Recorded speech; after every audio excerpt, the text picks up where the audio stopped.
contient des images qui peuvent choquer. Elle s'adresse à un public averti.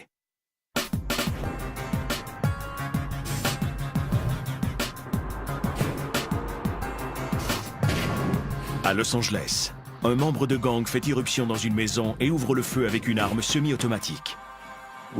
On lui a demandé « Pourquoi as-tu tué tous ceux qui étaient dans la maison ?» Il a répondu « Parce qu'ils étaient là. » Le tueur est un membre des Crips. Dans le milieu des gangs de rue, les soldats tuent sans prendre le temps de réfléchir.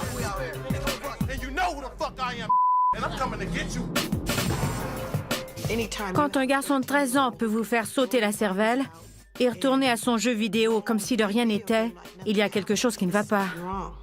Le secteur South Central de Los Angeles est leur champ de bataille. Je ne prends pas de risque à Los Angeles, parce que je suis Ice-T. Un gars de 15 ans pourrait me tuer pour se faire un nom. C'est un mode de vie qui ne tolère aucune règle. La mort, seulement la mort. C'est tout ce qui reste de ce qu'on a fait pendant toutes ces années. Je ne vois chez eux aucune intégrité, aucun système de valeurs. Vous pouvez pas comprendre. On est des martiens pour vous. Les gens ont peur de ce qu'ils comprennent pas.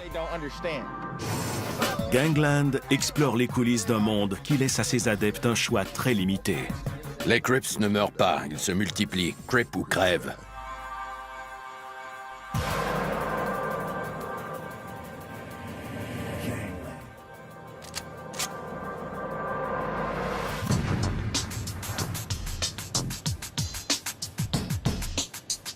South Central à Los Angeles, le 9 mai 1988.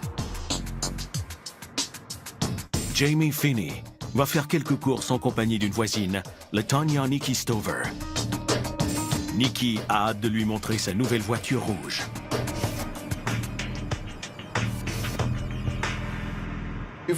Quand on vit dans un quartier défavorisé, on est habitué à reconnaître certaines choses. Elles ont vu des gars circuler en voiture, le visage à moitié caché sous un capuchon.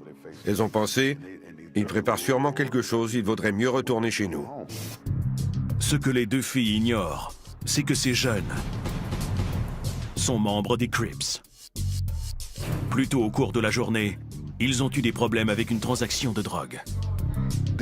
Ils avaient perdu de l'argent parce qu'on leur avait remis de la farine plutôt que de la cocaïne. Ils étaient furieux et cherchaient ceux qui les avaient roulés. Incapables de retracer le vendeur, ils décident de se venger sur la sœur du trafiquant. Ils apprennent qu'elle conduit une voiture rouge. À une intersection, les membres du gang arrêtent leur voiture près de celle de Jamie et Nikki et ouvrent le feu avec un Uzi et un pistolet. La mère de Jamie, Charlotte, habite un peu plus loin. J'ai entendu des coups de feu. Une quantité incroyable de coups de feu. Quelques secondes plus tard, on a frappé à ma porte. Je suis allée ouvrir et une fille a dit « Venez vite ». Elle arrive sur la scène du crime en même temps que les ambulanciers. La voiture était criblée de balles. Je me suis approchée et j'ai vu ma fille appuyée contre le siège. Ils avaient tiré 15 fois sur ma fille et 8 fois sur la fille de ma voisine. Il y avait des centaines de balles dans la voiture.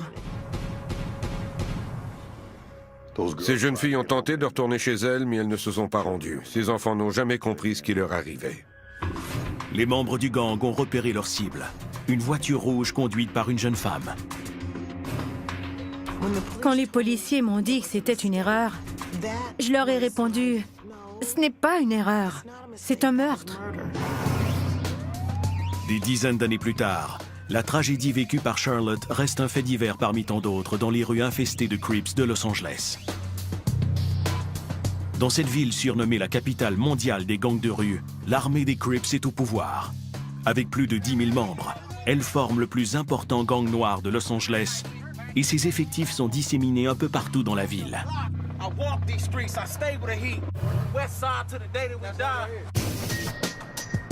Mais leur base principale se trouve dans South Central, un secteur d'une centaine de kilomètres carrés situé à Los Angeles.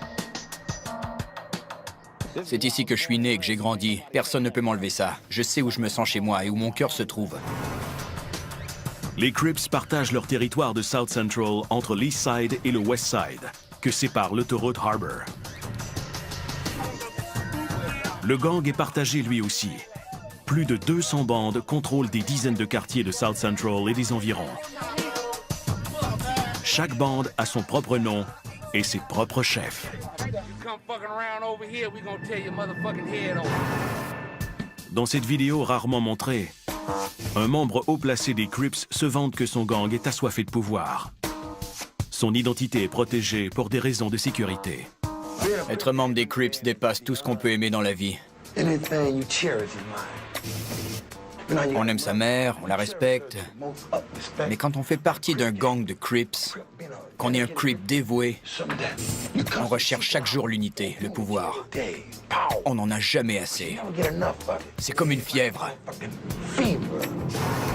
Quand on devient un Crip, on choisit cette vie pour toujours.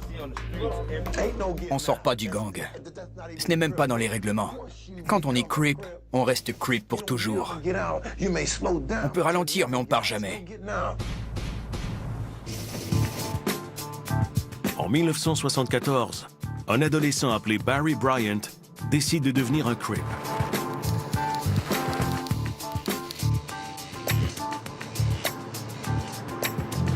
Je voulais avoir un grand frère qui serait prêt à se battre pour me défendre.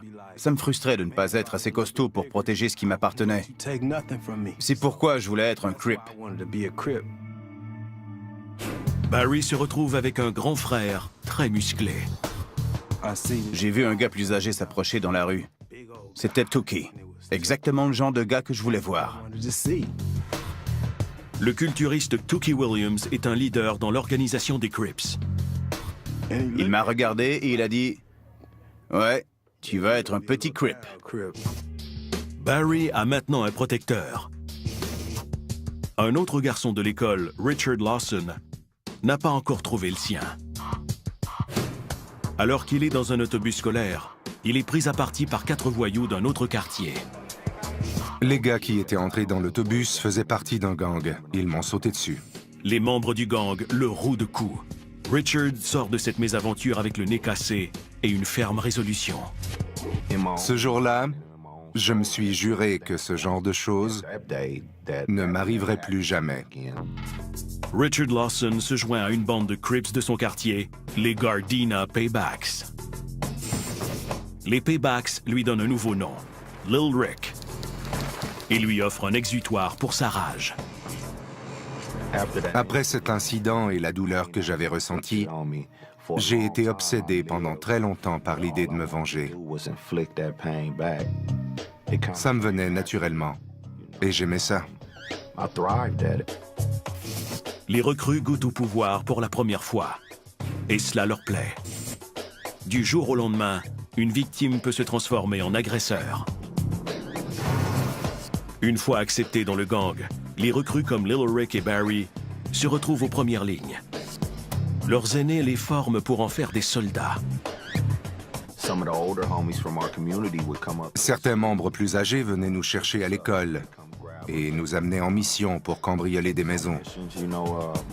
Des petits vols, quelques vols qualifiés ici et là. Tout cela fait partie de leur éducation. Ils apprennent en quoi consiste la vie d'un Crip. J'allais à l'école secondaire et je me retrouvais avec des gars plus âgés que moi qui étaient des Crips à part entière. Je devais devenir celui que j'avais voulu être. Je ne voulais pas être un vaurien. Je devais être un vrai Crip. Un soldat. Et quand on est soldat, on doit être bien équipé. Quand j'ai vu un pistolet 357 pour la première fois, j'ai voulu en avoir un. Je me souviens d'avoir vu un Tech 9 et d'avoir voulu en avoir un. Je voulais avoir tout ce qui me permettait de m'identifier à cette vie. Mais personne n'est un vrai Crip tant qu'il n'a pas fait sa part. On allait tabasser des gens qui nous devaient de l'argent. On les battait pour 10 ou 20 dollars. Ce n'était rien pour nous. Faire sa part, c'était aussi bien engueuler quelqu'un que le tuer. Cette mission devient une activité quotidienne pour les milliers de Crips qui terrorisent les habitants des rues de Los Angeles. Il y a même un nom pour qualifier leur nouveau style de vie, Crippin'.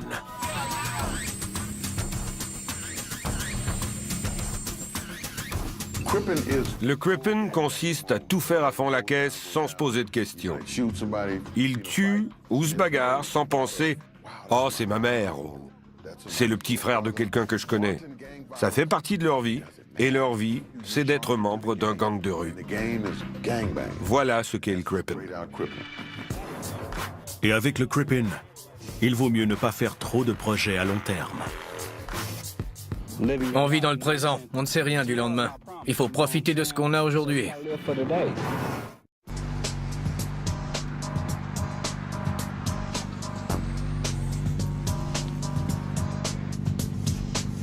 Dans les rues de South Central à Los Angeles, des milliers de membres de gangs ont adopté un mode de vie violent appelé Crippin'.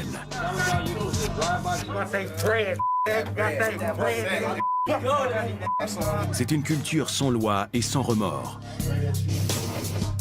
On prend tout ce qu'on veut, quelles que soient les conséquences. Mars 1972. Au Hollywood Palladium, un groupe de Crips accoste 5 garçons qui sortent d'un concert. Robert Ballou, âgé de 16 ans, refuse de leur remettre son manteau de cuir et une bagarre éclate. Voler les manteaux de cuir était une de nos activités. Ça faisait partie du Crippin'. Ils ont piétiné ce garçon à mort pour avoir son manteau. Le meurtre de Robert Ballou sème la consternation dans la ville. These hoodlums are going into business by what they call ripping off the kids that have jackets. Les citoyens de Los Angeles découvrent ce que signifie le Crippin'.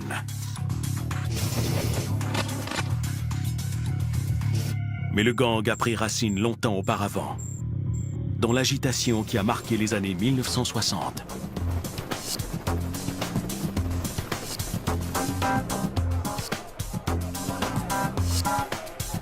Le 11 août 1965, des émeutes éclatent dans le quartier Watts de South Central. À la suite d'un incident au cours duquel un automobiliste a été arrêté, les citoyens manifestent dans la rue pendant 6 jours. Plusieurs ne sont pas surpris, car la colère grondait depuis plusieurs années dans la communauté. À cette époque, on parlait beaucoup de brutalité policière. Au début des années 1960, le climat était propice à une émeute, et c'est ce qui s'est produit.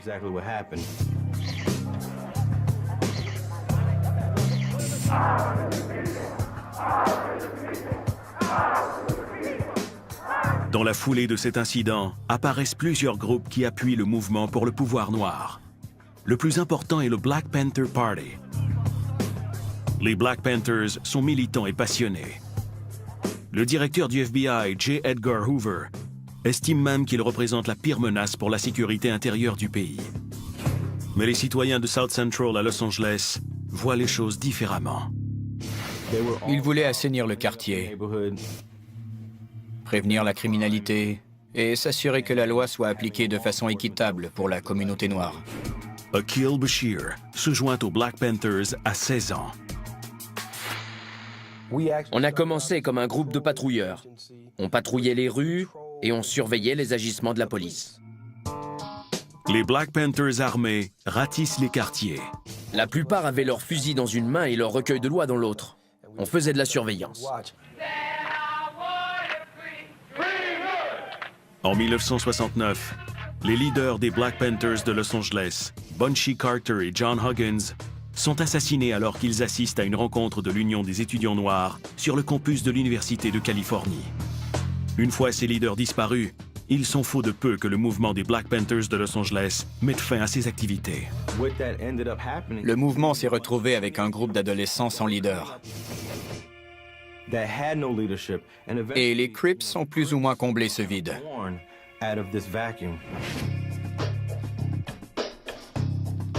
Un garçon de 15 ans, Raymond Washington, commence à rassembler un petit groupe de jeunes qui fréquentent l'école secondaire Fremont dans East Side.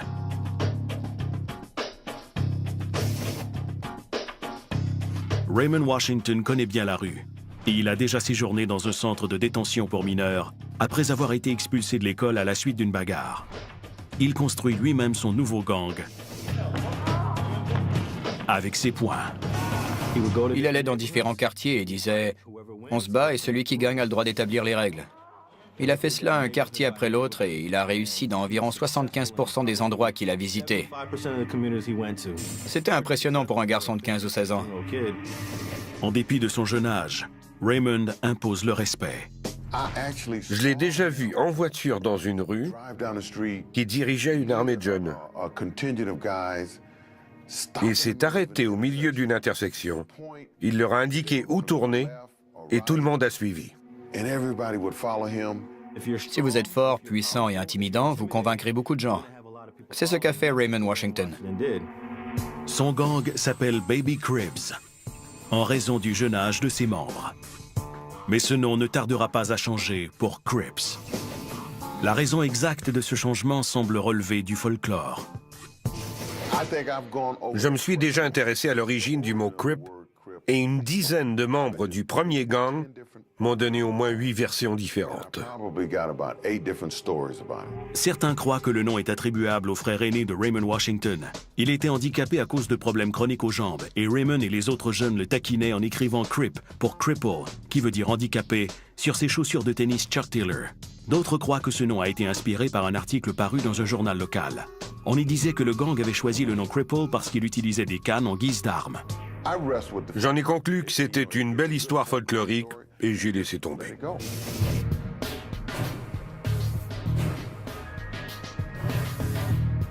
Au début des années 1970, l'influence des Crips s'étend aux salles de classe. Un adolescent appelé Tracy Murrow fait la connaissance du Crippin dans une école secondaire de South Central. Murrow deviendra plus tard une vedette internationale, le rappeur-acteur Ice-T. Toute l'école secondaire Crenshaw était une école Crip. Je n'ai jamais été initié dans un gang, mais j'étais plus proche des Crips que de n'importe quelle autre bande.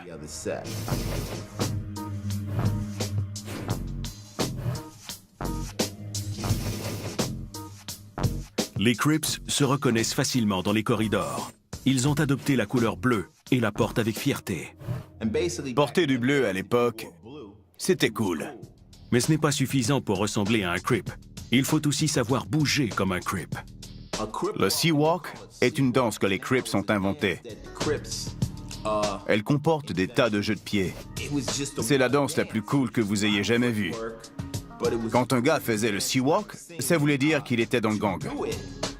Et quand il réussissait à bouger ses mains en même temps que ses pieds, ça ressemblait presque à une danse de guerre. L'influence des Crips refera surface dans la musique de Ice-T. Vous voulez entendre un rap de gang? Strolling through the city in the middle of the night, on my left and on my right, yelling ripped every I see. If you bad enough, come fuck with me. Les Crips ne sont pas seuls dans South Central. Dans West Side, des gangs comme les Smacks contrôlent les rues. Un des leaders des Smacks est Barefoot Pookie.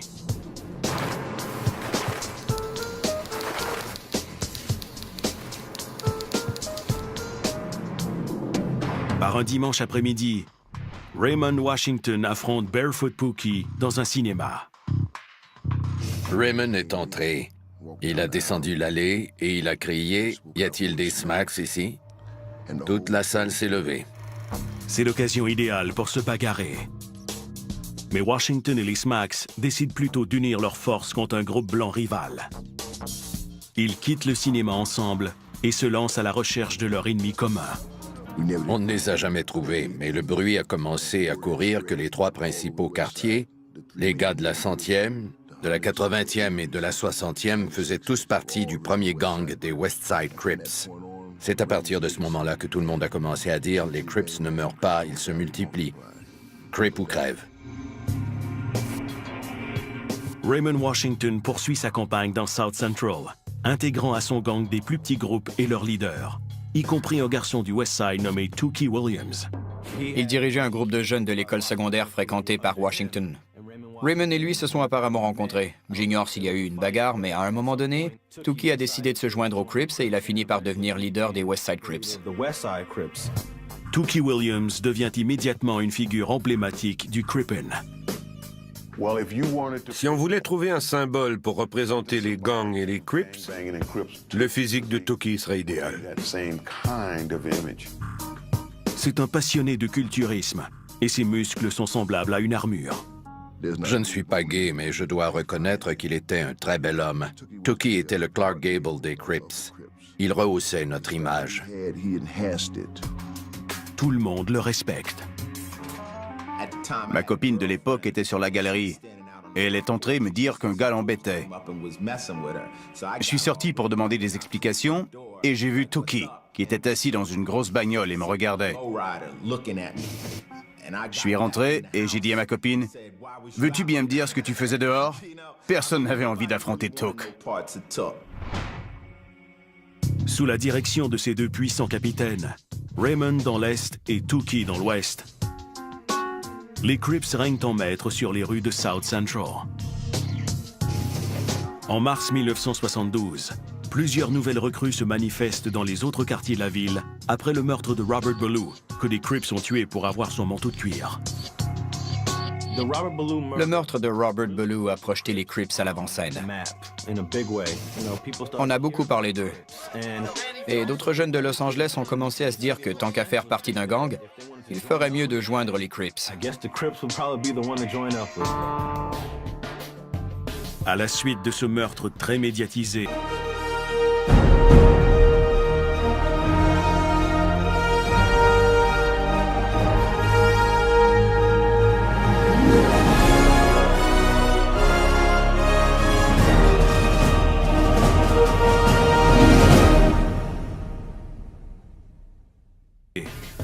le gang se propage dans les quartiers de Los Angeles comme un feu de brousse. Un Crip, c'est l'unité, le pouvoir, la communication.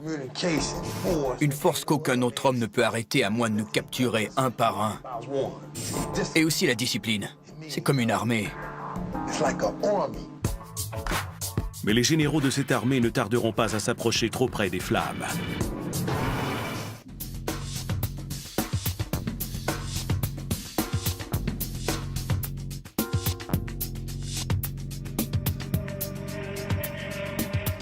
À la fin des années 1970, les Crips sont en plein essor. Le gang, qui a débuté avec une poignée de jeunes du East Side de Los Angeles, a progressé au point d'inclure 45 bandes différentes dans la ville. En février 1979, Stanley Tookie Williams dirige les puissants West Side Crips, ce qui l'amène parfois à donner à ses soldats une leçon de Crippin'. Il a envoyé 2 ou 3 gars commettre un vol dans une petite épicerie. Ils en sont ressortis sans avoir rien fait parce qu'il y avait des témoins. Ça l'a rendu furieux. Tookie les conduit alors à une autre petite épicerie située plus loin dans la rue. Un jeune homme d'une vingtaine d'années travaillait à cet endroit. Tookie a dit « Je vais vous montrer comment faire ». Il a volé des trucs et il a ordonné au jeune homme de se coucher par terre. Alors que le commis est étendu face contre terre, Williams lui tire 2 fois dans le dos.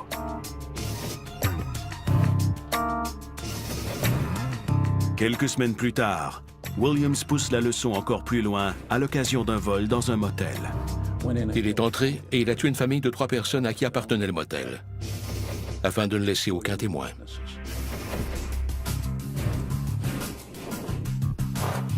Williams est capturé plus tard et reconnu coupable des 4 meurtres. Il se retrouve dans l'aile des condamnés à mort de la prison d'État de San Quentin.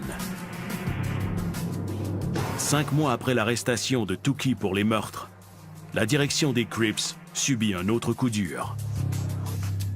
Raymond Washington, fondateur et co-capitaine du gang, est tué par balle dans les rues de South Central, fort probablement par un des siens.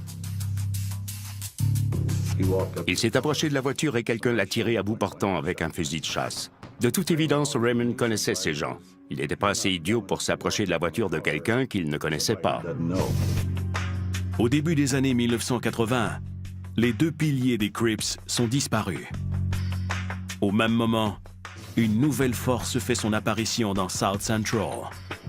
Une drogue, le crack dérivé de la cocaïne. Le crack ne coûte pas cher. Son commerce est lucratif.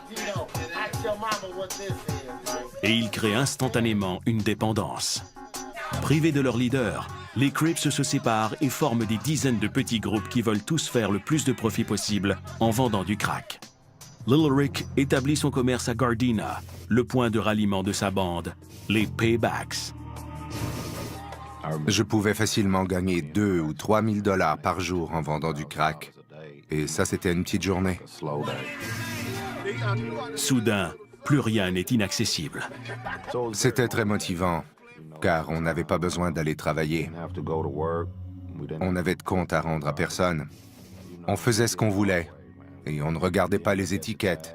On entrait dans un magasin et on achetait. Compte tenu des énormes profits en jeu, la compétition s'intensifie dans les rues. Le fait que le crack rapportait tant d'argent a semé une certaine confusion dans les gangs. Tout le monde se demandait qui allait vendre à quel endroit, à quel moment. Les anciens ennemis ont maintenant de nouvelles raisons de se quereller. Les ennemis les plus puissants des Crips sont les Bloods. Au début des années 1970, des petits groupes se sont rassemblés sous le nom de Blood dans le but de combattre le redoutable gang des Crips. La couleur que portent les groupes permet de les identifier facilement. Les Crips portent du bleu, les Bloods portent du rouge. Le fait de porter la mauvaise couleur dans le mauvais quartier est souvent synonyme de problème. Les Crips modifient même l'alphabet pour montrer leur mépris. Ils font exprès de ne pas utiliser la lettre B dans leurs conversations et leurs écrits. On évitait le plus souvent possible de dire des mots contenant la lettre B. Plutôt que de dire boy, on disait coy. C'est devenu un jargon naturel. On le faisait parfois sans même s'en rendre compte. Avec l'apparition du crack dans les rues, la haine entre les Crips et les Bloods explose. Entre 1984 et 1989, au plus fort de l'épidémie de crack, le taux d'homicide des adolescents noirs de Los Angeles a plus que doublé. En 1990, on compte plus de 600 homicides en lien avec les gangs. Les Crips et les Bloods étaient finalement comme le Ku Klux Klan. Ils avaient un objectif commun. Ils se tuaient entre eux. Ils tuaient des Noirs. Mais les meurtres ne se limitent pas à la rivalité entre les Crips et les Bloods. Les Crips, qui disaient être tous frères, commencent bientôt à se battre entre eux pour contrôler chaque centimètre carré du commerce de la drogue dans South Central. Les profits faramineux du crack commencent à avoir raison de la loyauté des membres. Les gangs étaient nos familles. On s'appelait cousins entre nous. On avait de la compassion les uns envers les autres, mais par la suite, c'est devenu incontrôlable. Des rivalités sont apparues entre les Crips. Des Crips tuaient d'autres Crips. Chaque groupe avait son petit groupe de leaders. La seule chose qu'ils avaient en commun était qu'ils s'appelaient tous des Crips. Pendant que les Crips s'affrontent entre eux, le crack fait une percée dans la communauté. Son impact est énorme, particulièrement sur les revendeurs. La dévastation a été immédiate. Des mères sont devenues incapables d'être mères, des pères étaient incapables d'être pères. Lil Rick n'échappe pas à l'épidémie. Il devient dépendant de son propre produit. L'argent de la drogue s'évapore rapidement et Lil Rick se retrouve sans foyer. La drogue alimente ses activités criminelles. Il commence à commettre des vols à main armée pour pouvoir payer sa prochaine dose. Ça a fini par se retourner contre moi. Je savais que la drogue me procurait beaucoup d'argent, mais en même temps, je voyais les conséquences de ma consommation. Un autre Crip, Barry Bryant, devient aussi dépendant. Il y a en moi quelque chose de bon qui ne veut faire de mal à personne. Mais quand on a cette drogue dans le corps, plus rien d'autre n'a d'importance. La drogue qui a enrichi les Crips les détruit. On a commencé à voir des gens se détériorer. À un moment donné, ça a été mon tour. Le Crippen et le crack forment un duo infernal. Et des citoyens innocents de Los Angeles en subiront bientôt les conséquences.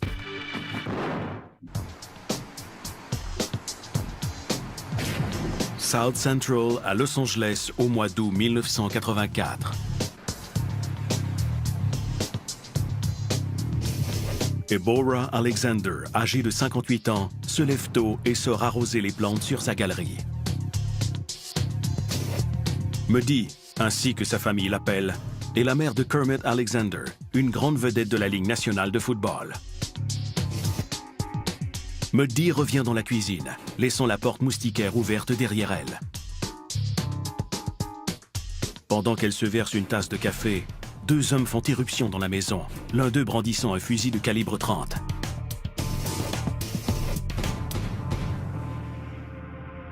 Il a tiré Bora Alexander dans la tête.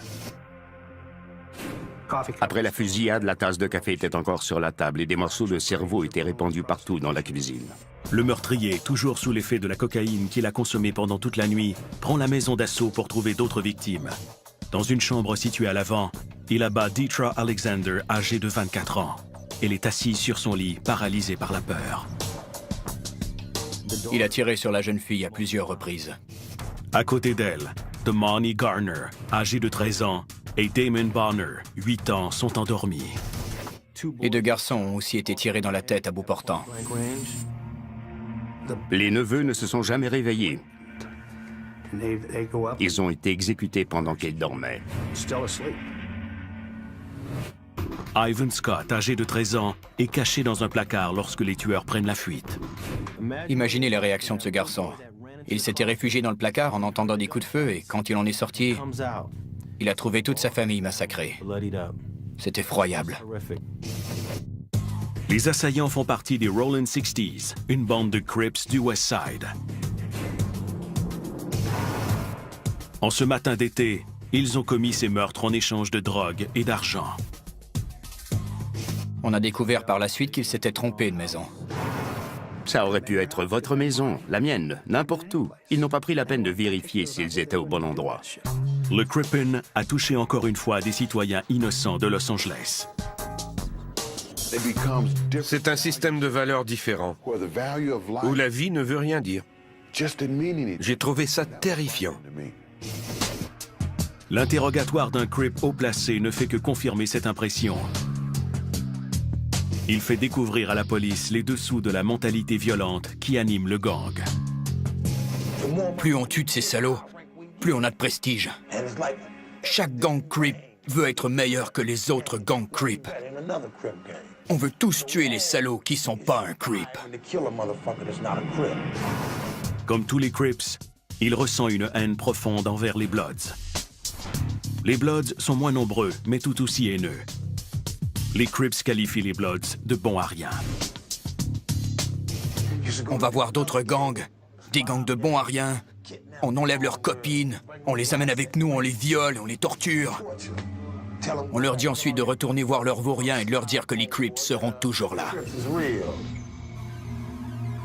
Et comme il le dit à la police, une fois qu'on est un Crip, on l'est pour toujours. Le Crippin est un mode de vie permanent.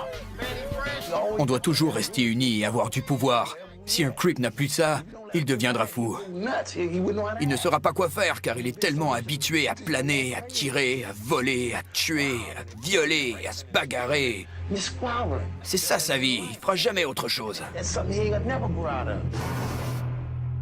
Dans South Central, le Crippin de Little Rick est devenu incontrôlable. Pendant 5 ans, il a vendu de la drogue pour sa bande, les Gardena Paybacks. Et en cours de route, il est devenu lui-même accro. J'entrais et je sortais de prison constamment. Je consommais de plus en plus d'alcool et de drogue. Et j'avais toujours la mentalité d'un criminel violent. C'était une vie très instable. En 1988, après avoir été arrêté en possession d'armes et de cocaïne, Lil Rick est condamné à 11 ans d'emprisonnement à Soledad, un pénitencier situé dans le nord de la Californie. Il n'a que 19 ans. Soledad, c'était l'élite majeure. J'ai vu et fait là-bas des choses que je ne me croyais pas capable de faire. Je pensais que les guerres de rue étaient les pires de toutes, mais les guerres qui ont lieu en prison étaient aussi dévastatrices et violentes. Lil Rick est libéré moins de 5 ans plus tard. De retour dans la rue, il lui faut maintenant mener un combat contre lui-même. Je voulais remettre ma vie sur les rails, mais en même temps, J'avais envie d'être dans la rue. Ce numéro d'équilibriste est une véritable torture. Il s'enfonce encore plus dans la drogue et l'alcool. Le Crippen finit par le rattraper. Je me souviens que certains jours, j'avais seulement envie de me faire sauter la cervelle parce que j'étais incapable de changer de vie. Lil Rick devra toucher le fond avant de pouvoir refaire surface. Un peu comme Los Angeles. La sanglante décennie des années 1980 est enfin terminée. Et la chance commence à tourner dans les quartiers les moins prévisibles. Il y avait quelque chose de différent dans l'air. Je le sentais en parlant à certains de ces jeunes. Ils voulaient que ça change.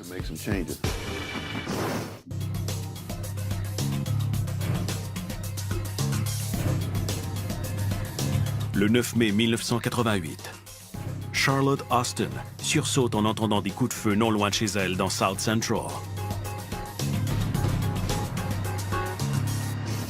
J'ai pensé que je devais appeler la police parce que l'enfant de quelqu'un venait d'être blessé. Mais soudain, j'ai senti que quelque chose en moi s'effondrait.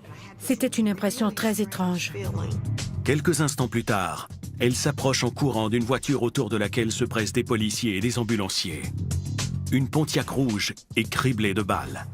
Sa fille de 13 ans, Jamie, est dans le siège passager. J'allais ouvrir la porte lorsqu'un des secouristes m'a arrêté.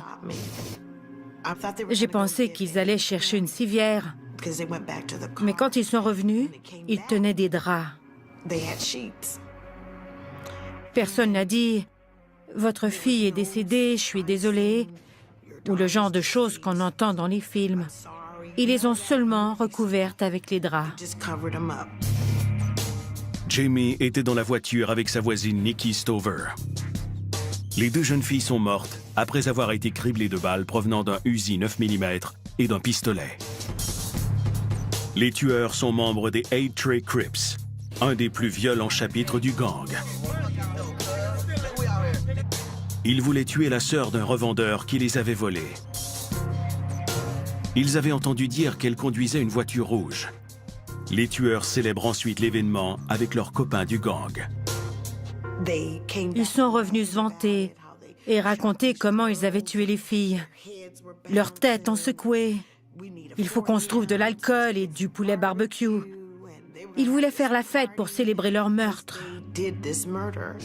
En réalité, ni cette voiture ni ces jeunes filles n'étaient ciblées au départ.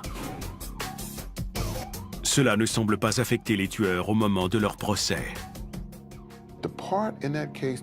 Ce qui m'a le plus troublé dans cette affaire, c'est que les jeunes suspects ne montraient aucun remords. Même lorsque les parents des victimes parlaient de leurs enfants, je les entendais rigoler.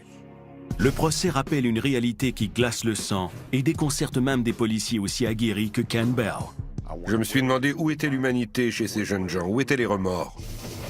Après la mort de sa fille, Charlotte Austin transforme son chagrin en mission. Son but est de briser le cycle de la violence de gang, un domaine où elle est experte. Le lendemain de la mort de sa fille, Charlotte découvre que son fils adolescent, Corey, a réussi à se procurer 2 armes de poing et qu'il veut se venger. J'ai dû m'asseoir avec lui et lui expliquer que ce n'était pas la solution, que tout ce qu'il obtiendrait, ce serait de rendre une autre mère aussi malheureuse que moi. 8 ans plus tard, Corey meurt lorsqu'un membre de gang fait feu sur lui pour avoir porté les mauvaises couleurs dans le mauvais quartier. Mes enfants ne faisaient pas partie d'un gang. Corey n'était pas dans un gang. C'était seulement des jeunes qui vivaient dans ce quartier. Au milieu de toute cette haine, se trouvent les projets d'habitation Watts. En 1992, des membres de gangs et des citoyens qui vivent dans ces habitations en ont assez de la violence qui les entoure. Beaucoup de gens du quartier, et même les membres des différents gangs, en avaient marre de ne pas pouvoir marcher normalement dans la rue et de voir leurs frères, leurs mères ou leurs sœurs se faire tirer dessus. Les leaders des bandes rivales Blood et Crip décident de se parler. Aidés par les forces de l'ordre, ils se rencontrent pour un sommet de la paix. We need peace. We need to stop the killing. That's the main thing. We need peace among us black people because of the simple fact we all live in South Central, and if we kill each other in South Central, where else do we have to go? Les deux parties en viennent à une entente. Elles s'engagent à se respecter mutuellement et à mettre fin à la tuerie. Certains disent que la paix a duré quelques mois, d'autres disent quelques années. Les trêves entre Bloods et Crips ne durent jamais très longtemps. Il arrive toujours quelque chose. Certains quartiers deviennent néanmoins un peu plus sécuritaires après la trêve. En 1993, les meurtres de gangs à Los Angeles diminuent de plus de 10%. Ça a été une bonne période pour les gangs à Los Angeles, car on a découvert qu'ils pouvaient s'entendre. D'autres changements se produisent dans l'univers des Crips. À San Quentin, Tookie Williams, jadis leader des West Side Crips, végète dans l'aile des condamnés à mort depuis plus de 10 ans. En 2000, Williams renonce à son passé criminel et demande pardon publiquement pour avoir propagé la mentalité des Crips. Il se sentait sans doute responsable de la façon dont les choses s'étaient passées par la suite. Tookie Williams coécrit une série de livres pour enfants et lance un site web qui présente des messages anti-gang destinés aux enfants et aux adultes. En 2001, ses efforts lui valent d'obtenir une nomination pour le prix Nobel de la paix proposé par le Parlement suisse. Alors que la date prévue pour l'exécution de Williams approche, des célébrités s'emparent de l'affaire et tentent de faire annuler sa condamnation à mort. D'autres ne sont pas prêts à considérer Williams comme un modèle. Ce qui me dérangeait le plus dans tout ce qu'on racontait au sujet de Tookie, c'était qu'il allait débarrasser Los Angeles des gangs de rue. Foutaise! Il y a des gars qui ont grandi avec Tookie, qui vivaient dans le même quartier, dans les mêmes rues que Tookie, et qui n'ont jamais tué ou été accusés d'avoir tué quelqu'un. Le 12 décembre 2005, le gouverneur de la Californie, Arnold Schwarzenegger, rejette sa demande de pardon. Le lendemain, Stanley Tookie Williams est exécuté par injection létale. La culpabilité ressentie par Tookie Williams est partagée par d'autres individus. Certains des premiers membres du gang, connus sous le nom de OG, veulent passer à autre chose. Lil Rick survit à son séjour en prison et à sa consommation abusive d'alcool et d'autres drogues. À 33 ans, il prend une décision qui va transformer sa vie. Je ne suis pas du genre gourou ou religieux. Tout ce que je sais, c'est qu'il s'est produit quelque chose en moi. Je n'en pouvais plus. J'ai cessé d'être influencé et j'ai commencé à influencer les autres. Depuis, il s'est passé beaucoup de choses. Lil Rick se joint à d'autres OG qui travaillent auprès des enfants afin d'améliorer leur vie et leur communauté. Il croit qu'on peut être contre la violence tout en étant un Crip. Je ne dénonce pas le Crippin', je dénonce l'énergie négative. Je dénonce les meurtres et toutes les conneries. J'aime le Crippin', mais il est rendu à un endroit où je ne veux plus aller. Lil Rick n'est pas le seul à penser de cette façon. Entre l'âge de 19 et 29 ans, j'ai passé mon temps à entrer et à sortir de prison. Aujourd'hui, j'essaie de réparer. Le message est simple. Il est temps qu'on passe à autre chose et qu'on fasse mieux. Si c'est la mort que vous cherchez, alors continuez. Mais si vous voulez vivre, vous feriez probablement mieux de regarder ailleurs. En 2007, le service de police de Los Angeles publie une liste des 11 gangs les plus violents de la ville. 4 sont des Crips, qui reste le plus important gang noir de LA, avec plus de 10 000 membres. Malgré les efforts déployés par Charlotte Austin et les OG pour améliorer la situation, pour chaque Crip qui dépose un fusil, il y en a un autre qui le reprend. C'est ce que je connais depuis ma naissance. J'ai été élevé comme ça. Vous ne pourrez jamais me changer. Dans l'esprit de ces soldats, c'est une guerre. Et comment fait-on pour arrêter une guerre? J'aimerais le savoir. J'aimerais bien le savoir.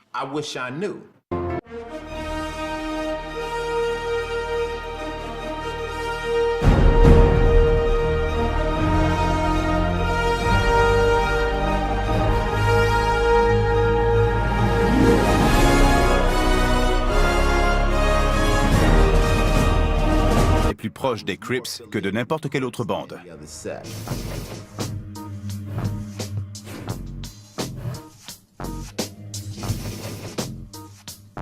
Les Crips se reconnaissent facilement dans les corridors. Ils ont adopté la couleur bleue et la portent avec fierté. Porter du bleu à l'époque, c'était cool. Mais ce n'est pas suffisant pour ressembler à un Crip. Il faut aussi savoir bouger comme un Crip. Le Sea Walk est une danse que les Crips ont inventée. Elle comporte des tas de jeux de pieds. C'est la danse la plus cool que vous ayez jamais vue. Quand un gars faisait le Sea Walk, ça voulait dire qu'il était dans le gang. Et quand il réussissait à bouger ses mains en même temps que ses pieds, ça ressemblait presque à une danse de guerre. L'influence des Crips refera surface dans la musique de Ice-T. Vous voulez entendre un rap de gang? Strolling through the city in the middle of the night, on my left and on my right, yelling ripped every I see. If you bad enough, come fuck with me. Les Crips ne sont pas seuls dans South Central. Dans West Side, des gangs comme les Smacks contrôlent les rues. Un des leaders des Smacks est Barefoot Pookie.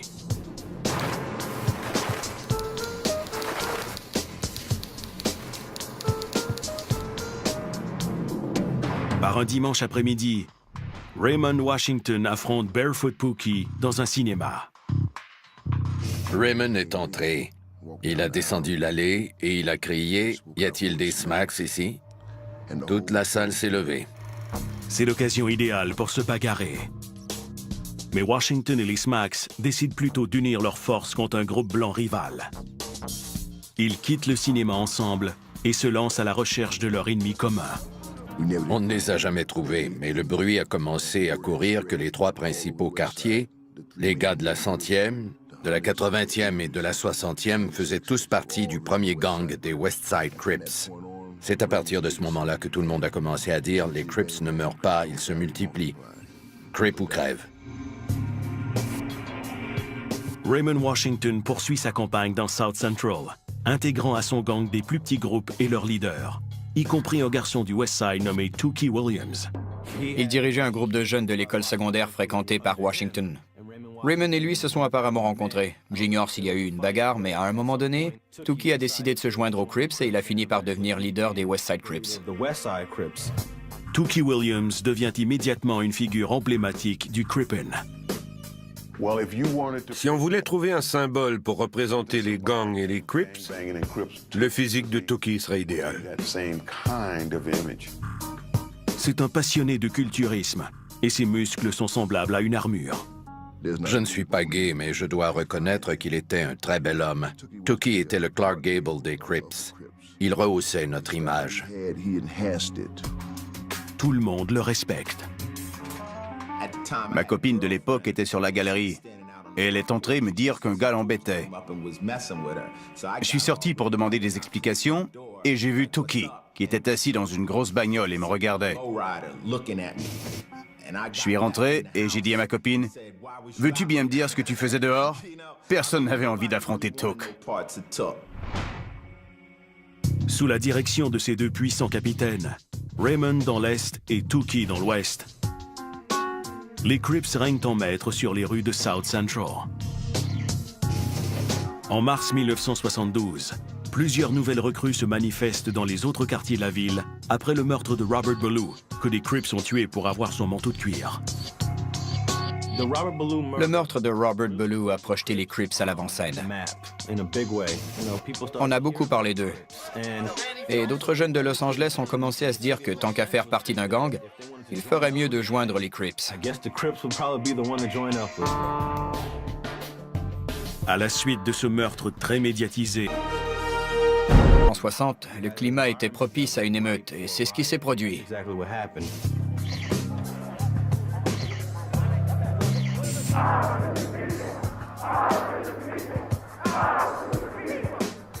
Dans la foulée de cet incident, apparaissent plusieurs groupes qui appuient le mouvement pour le pouvoir noir. Le plus important est le Black Panther Party. Les Black Panthers sont militants et passionnés. Le directeur du FBI, J. Edgar Hoover, estime même qu'il représente la pire menace pour la sécurité intérieure du pays. Mais les citoyens de South Central à Los Angeles voient les choses différemment.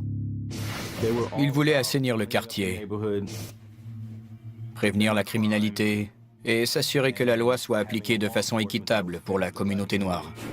Akil Bashir se joint aux Black Panthers à 16 ans.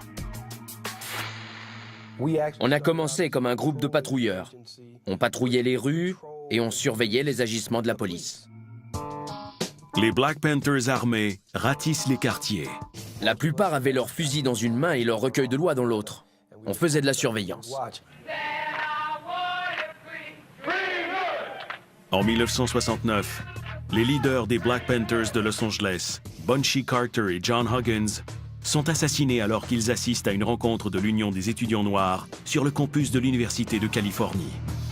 Une fois ces leaders disparus, ils sont faux de peu que le mouvement des Black Panthers de Los Angeles mette fin à ses activités.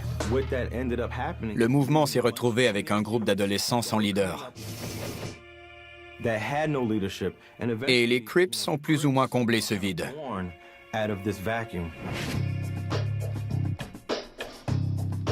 Un garçon de 15 ans, Raymond Washington, commence à rassembler un petit groupe de jeunes qui fréquentent l'école secondaire Fremont dans East Side.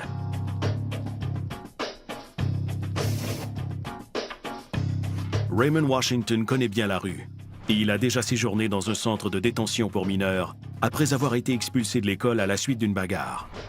Il construit lui-même son nouveau gang avec ses poings.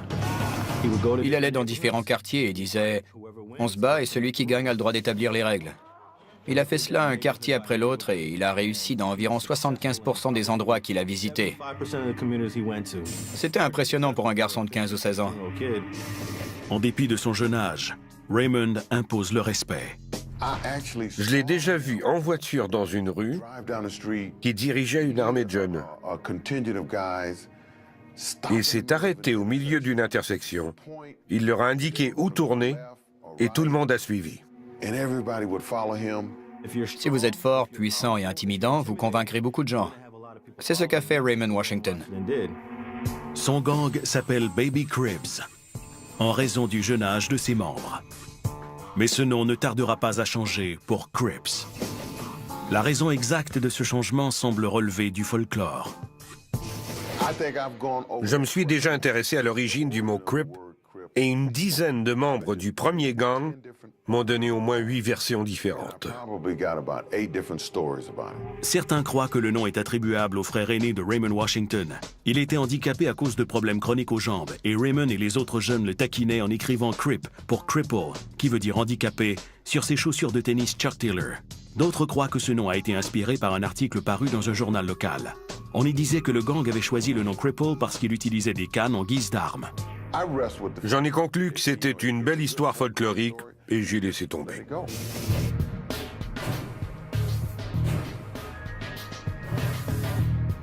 Au début des années 1970, l'influence des Crips s'étend aux salles de classe. Un adolescent appelé Tracy Murrow fait la connaissance du Crippin dans une école secondaire de South Central. Murrow deviendra plus tard une vedette internationale, le rappeur-acteur Ice-T. Toute l'école secondaire Crenshaw était une école Crip. Je n'ai jamais été initié dans un gang, mais j'étais...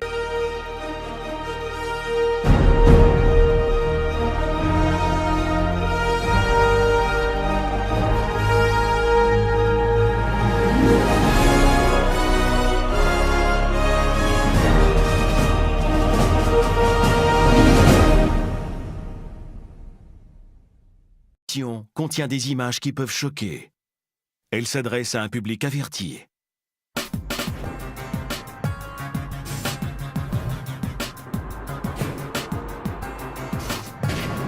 À Los Angeles, un membre de gang fait irruption dans une maison et ouvre le feu avec une arme semi-automatique. On lui a demandé « Pourquoi as-tu tué tous ceux qui étaient dans la maison ?» Il a répondu « Parce qu'ils étaient là. » Le tueur est un membre des Crips.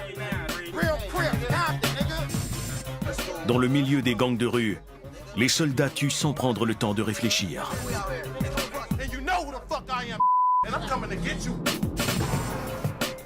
Quand un garçon de 13 ans peut vous faire sauter la cervelle et retourner à son jeu vidéo comme si de rien n'était, il y a quelque chose qui ne va pas. Le secteur South Central de Los Angeles est leur champ de bataille. Je ne prends pas de risque à Los Angeles, parce que je suis Ice-T. Un gars de 15 ans pourrait me tuer pour se faire un nom. C'est un mode de vie qui ne tolère aucune règle. La mort, seulement la mort. C'est tout ce qui reste de ce qu'on a fait pendant toutes ces années. Je ne vois chez eux aucune intégrité, aucun système de valeurs. Vous pouvez pas comprendre. On est des martiens pour vous. Les gens ont peur de ce qu'ils comprennent pas. Gangland explore les coulisses d'un monde qui laisse à ses adeptes un choix très limité. Les Crips ne meurent pas, ils se multiplient. Crip ou crève.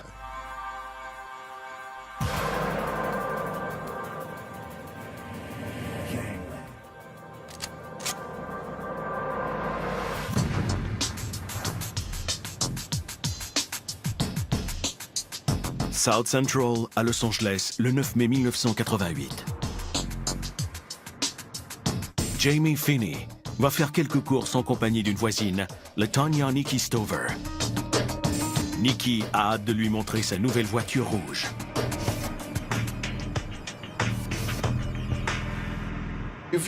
Quand on vit dans un quartier défavorisé, on est habitué à reconnaître certaines choses. Elles ont vu des gars circuler en voiture, le visage à moitié caché sous un capuchon. Elles ont pensé, ils préparent sûrement quelque chose, il vaudrait mieux retourner chez nous. Ce que les deux filles ignorent, c'est que ces jeunes sont membres des Crips. Plus tôt au cours de la journée, ils ont eu des problèmes avec une transaction de drogue. Ils avaient perdu de l'argent parce qu'on leur avait remis de la farine plutôt que de la cocaïne. Ils étaient furieux et cherchaient ceux qui les avaient roulés. Incapables de retracer le vendeur, ils décident de se venger sur la sœur du trafiquant. Ils apprennent qu'elle conduit une voiture rouge. À une intersection, les membres du gang arrêtent leur voiture près de celle de Jamie et Nikki et ouvrent le feu avec un Uzi et un pistolet. La mère de Jamie, Charlotte, habite un peu plus loin. J'ai entendu des coups de feu. Une quantité incroyable de coups de feu. Quelques secondes plus tard, on a frappé à ma porte. Je suis allée ouvrir et une fille a dit « Venez vite ». Elle arrive sur la scène du crime en même temps que les ambulanciers. La voiture était criblée de balles. Je me suis approchée et j'ai vu ma fille appuyée contre le siège. Ils avaient tiré 15 fois sur ma fille et 8 fois sur la fille de ma voisine. Il y avait des centaines de balles dans la voiture. Ces jeunes filles ont tenté de retourner chez elles, mais elles ne se sont pas rendues. Ces enfants n'ont jamais compris ce qui leur arrivait. Les membres du gang ont repéré leur cible, une voiture rouge conduite par une jeune femme. Quand les policiers m'ont dit que c'était une erreur, je leur ai répondu « Ce n'est pas une erreur, c'est un meurtre ». Des dizaines d'années plus tard, la tragédie vécue par Charlotte reste un fait divers parmi tant d'autres dans les rues infestées de Crips de Los Angeles. Dans cette ville surnommée la capitale mondiale des gangs de rue, l'armée des Crips est au pouvoir. Avec plus de 10 000 membres, elle forme le plus important gang noir de Los Angeles et ses effectifs sont disséminés un peu partout dans la ville.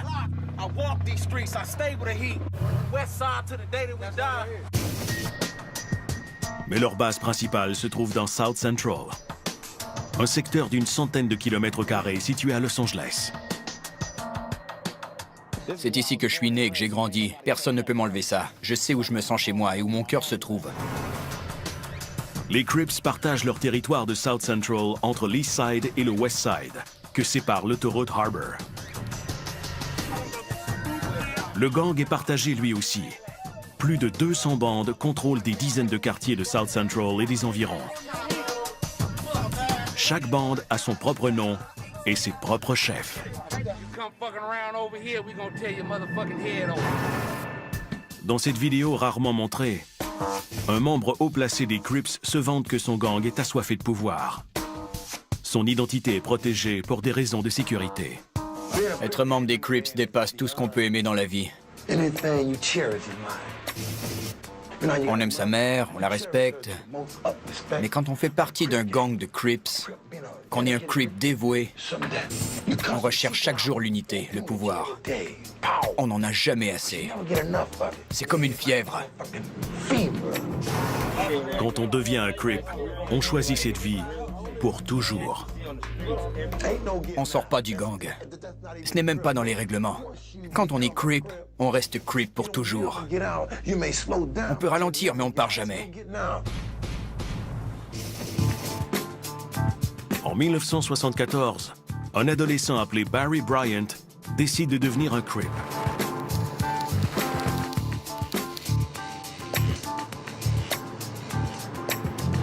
Je voulais avoir un grand frère qui serait prêt à se battre pour me défendre. Ça me frustrait de ne pas être assez costaud pour protéger ce qui m'appartenait. C'est pourquoi je voulais être un Crip. Barry se retrouve avec un grand frère très musclé. J'ai vu un gars plus âgé s'approcher dans la rue. C'était Tookie. Exactement le genre de gars que je voulais voir. Le culturiste Tookie Williams est un leader dans l'organisation des Crips. Il m'a regardé et il a dit « Ouais, tu vas être un petit Crip. » Barry a maintenant un protecteur. Un autre garçon de l'école, Richard Lawson, n'a pas encore trouvé le sien. Alors qu'il est dans un autobus scolaire, il est pris à partie par 4 voyous d'un autre quartier. Les gars qui étaient entrés dans l'autobus faisaient partie d'un gang. Ils m'ont sauté dessus. Les membres du gang le rouent de coups. Richard sort de cette mésaventure avec le nez cassé et une ferme résolution. Ce jour-là, je me suis juré que ce genre de choses ne m'arriverait plus jamais. Richard Lawson se joint à une bande de Crips de son quartier, les Gardena Paybacks. Les Paybacks lui donnent un nouveau nom, Lil Rick, et lui offrent un exutoire pour sa rage. Après cet incident et la douleur que j'avais ressentie, j'ai été obsédé pendant très longtemps par l'idée de me venger.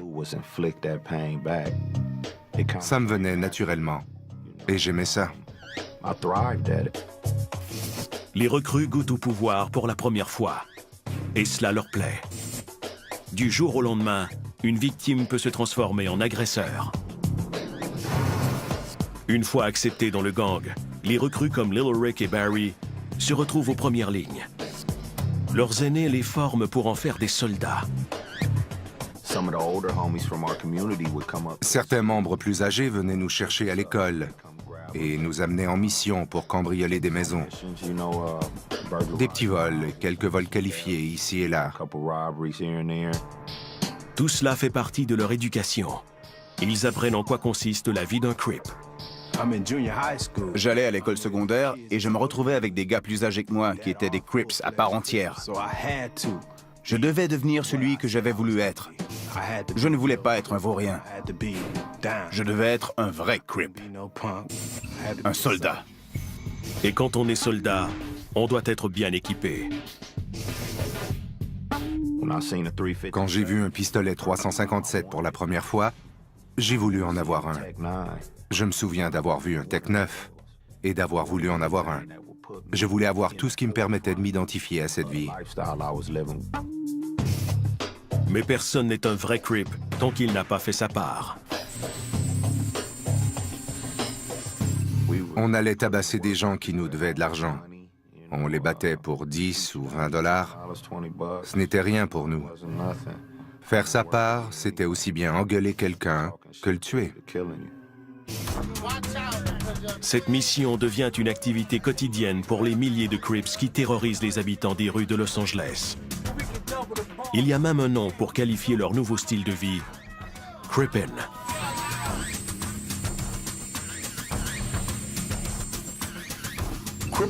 Le Crippin' consiste à tout faire à fond la caisse sans se poser de questions. Il tue ou se bagarre sans penser « Oh, c'est ma mère » ou « C'est le petit frère de quelqu'un que je connais ». Ça fait partie de leur vie Et leur vie, c'est d'être membre d'un gang de rue. Voilà ce qu'est le Crippin'. Et avec le Crippin', il vaut mieux ne pas faire trop de projets à long terme. On vit dans le présent, on ne sait rien du lendemain. Il faut profiter de ce qu'on a aujourd'hui.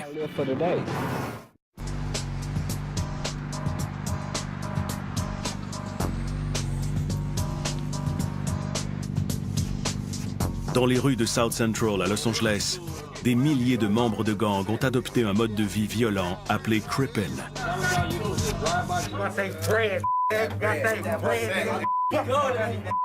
C'est une culture sans loi et sans remords.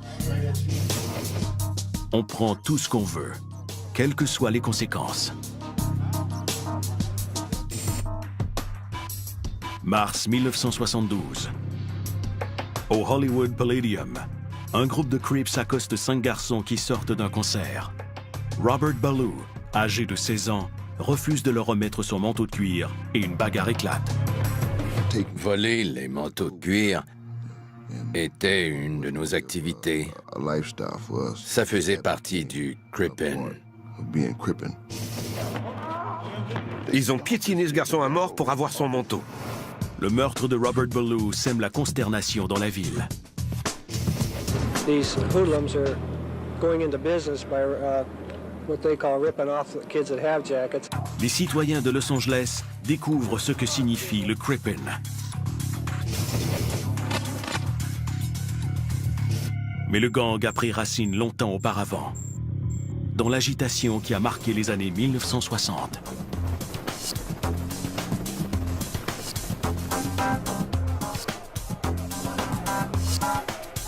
Le 11 août 1965, des émeutes éclatent dans le quartier Watts de South Central. À la suite d'un incident au cours duquel un automobiliste a été arrêté, les citoyens manifestent dans la rue pendant 6 jours. Plusieurs ne sont pas surpris, car la colère grondait depuis plusieurs années dans la communauté. À cette époque, on parlait beaucoup de brutalité policière. Au début des années 1000, les soldats tuent sans prendre le temps de réfléchir.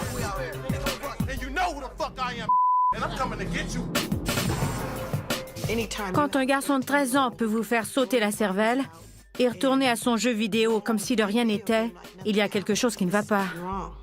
Le secteur South Central de Los Angeles est leur champ de bataille. Je ne prends pas de risques à Los Angeles, parce que je suis Ice-T. Un gars de 15 ans pourrait me tuer pour se faire un nom. C'est un mode de vie qui ne tolère aucune règle. La mort, seulement la mort. C'est tout ce qui reste de ce qu'on a fait pendant toutes ces années. Je ne vois chez eux aucune intégrité, aucun système de valeurs. vous pouvez pas comprendre. On est des martiens pour vous. Les gens ont peur de ce qu'ils comprennent pas. Gangland explore les coulisses d'un monde qui laisse à ses adeptes un choix très limité. Les Crips ne meurent pas, ils se multiplient. Crip ou crève.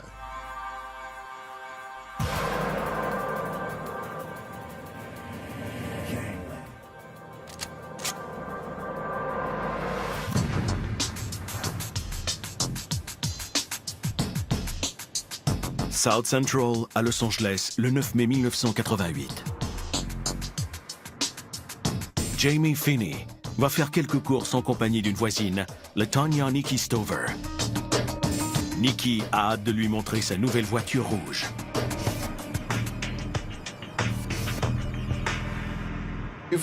Quand on vit dans un quartier défavorisé, on est habitué à reconnaître certaines choses.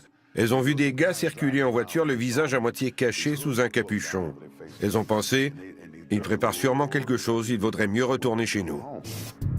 Ce que les deux filles ignorent, c'est que ces jeunes sont membres des Crips.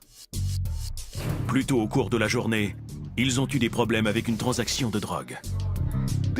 Ils avaient perdu de l'argent parce qu'on leur avait remis de la farine plutôt que de la cocaïne. Ils étaient furieux et cherchaient ceux qui les avaient roulés.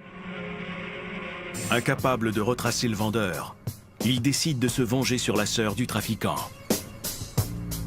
Ils apprennent qu'elle conduit une voiture rouge. À une intersection, les membres du gang arrêtent leur voiture près de celle de Jamie et Nikki et ouvre le feu avec un Uzi et un pistolet. La mère de Jamie, Charlotte, habite un peu plus loin. J'ai entendu des coups de feu. Une quantité incroyable de coups de feu. Quelques secondes plus tard,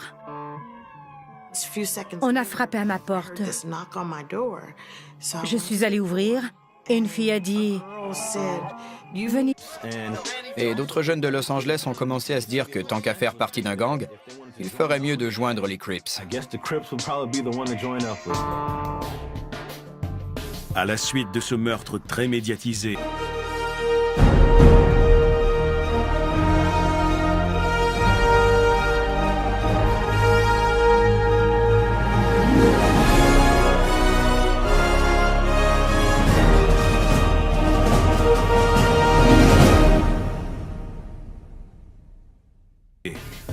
le gang se propage dans les quartiers de Los Angeles comme un feu de brousse.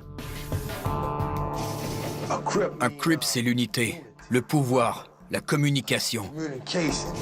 Une force qu'aucun autre homme ne peut arrêter à moins de nous capturer un par un.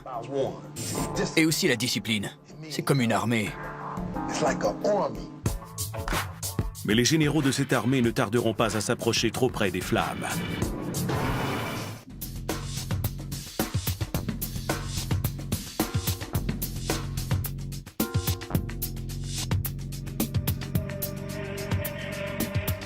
À la fin des années 1970, les Crips sont en plein essor.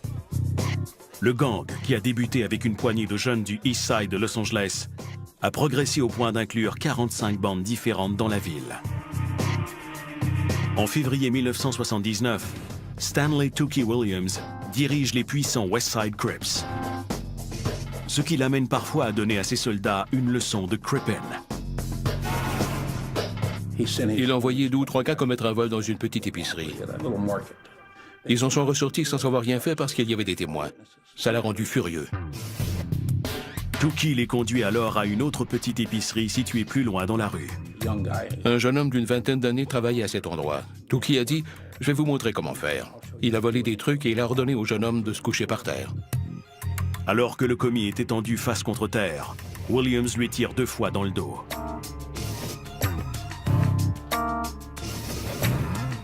Quelques semaines plus tard, Williams pousse la leçon encore plus loin à l'occasion d'un vol dans un motel. Il est entré et il a tué une famille de 3 personnes à qui appartenait le motel, afin de ne laisser aucun témoin.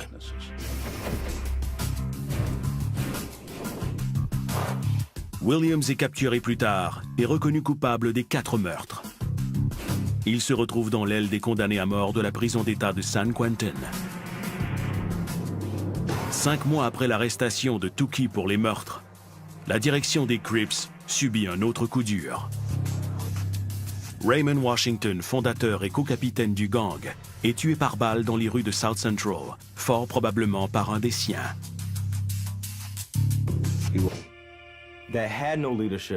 Et les Crips ont plus ou moins comblé ce vide.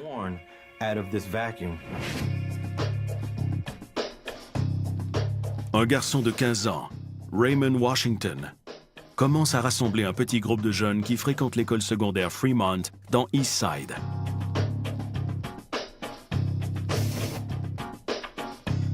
Raymond Washington connaît bien la rue et il a déjà séjourné dans un centre de détention pour mineurs après avoir été expulsé de l'école à la suite d'une bagarre. Il construit lui-même son nouveau gang avec ses poings. Il allait dans différents quartiers et disait « On se bat et celui qui gagne a le droit d'établir les règles ». Il a fait cela un quartier après l'autre et il a réussi dans environ 75% des endroits qu'il a visités. C'était impressionnant pour un garçon de 15 ou 16 ans. En dépit de son jeune âge, Raymond impose le respect. Je l'ai déjà vu en voiture dans une rue qui dirigeait une armée de jeunes. Il s'est arrêté au milieu d'une intersection. Il leur a indiqué où tourner et tout le monde a suivi. Si vous êtes fort, puissant et intimidant, vous convaincrez beaucoup de gens. C'est ce qu'a fait Raymond Washington. Son gang s'appelle Baby Cribs, en raison du jeune âge de ses membres. Mais ce nom ne tardera pas à changer pour Crips. La raison exacte de ce changement semble relever du folklore. Je me suis déjà intéressé à l'origine du mot Crip et une dizaine de membres du premier gang m'ont donné au moins 8 versions différentes. Certains croient que le nom est attribuable au frère aîné de Raymond Washington. Il était handicapé à cause de problèmes chroniques aux jambes et Raymond et les autres jeunes le taquinaient en écrivant Crip pour cripple, qui veut dire handicapé, sur ses chaussures de tennis Chuck Taylor. D'autres croient que ce nom a été inspiré par un article paru dans un journal local. On y disait que le gang avait choisi le nom Cripple parce qu'il utilisait des cannes en guise d'armes. J'en ai conclu que c'était une belle histoire folklorique et j'ai laissé tomber.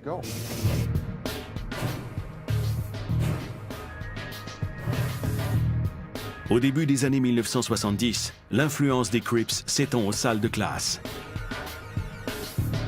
Un adolescent appelé Tracy Murrow fait la connaissance du Crippin dans une école secondaire de South Central. Murrow deviendra plus tard une vedette internationale, le rappeur-acteur Ice-T. Toute l'école secondaire Crenshaw était une école Crip. Je n'ai jamais été initié dans un gang, mais j'étais...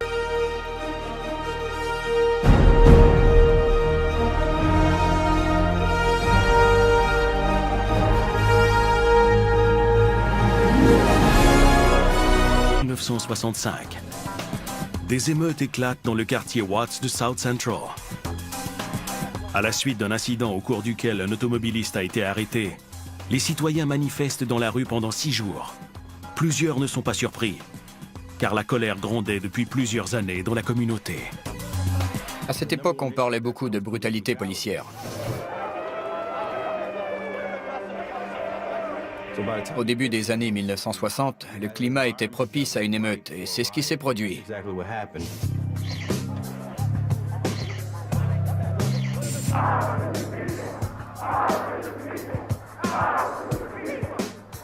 Dans la foulée de cet incident, apparaissent plusieurs groupes qui appuient le mouvement pour le pouvoir noir. Le plus important est le Black Panther Party.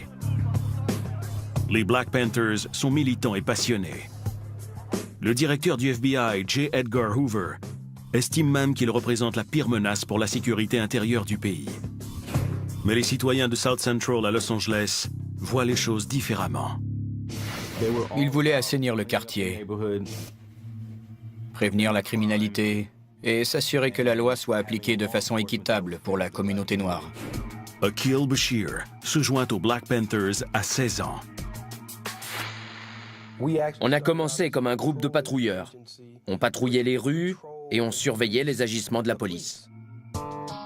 Les Black Panthers armés ratissent les quartiers.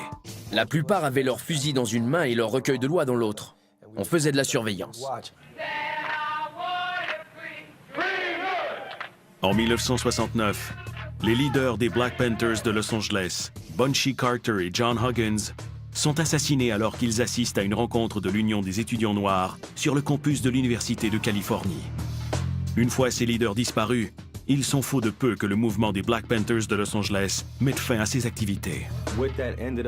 Le mouvement s'est retrouvé avec un groupe d'adolescents sans leader.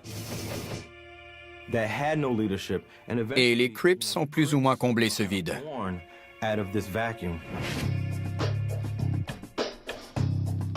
Un garçon de 15 ans, Raymond Washington, commence à rassembler un petit groupe de jeunes qui fréquentent l'école secondaire Fremont dans East Side.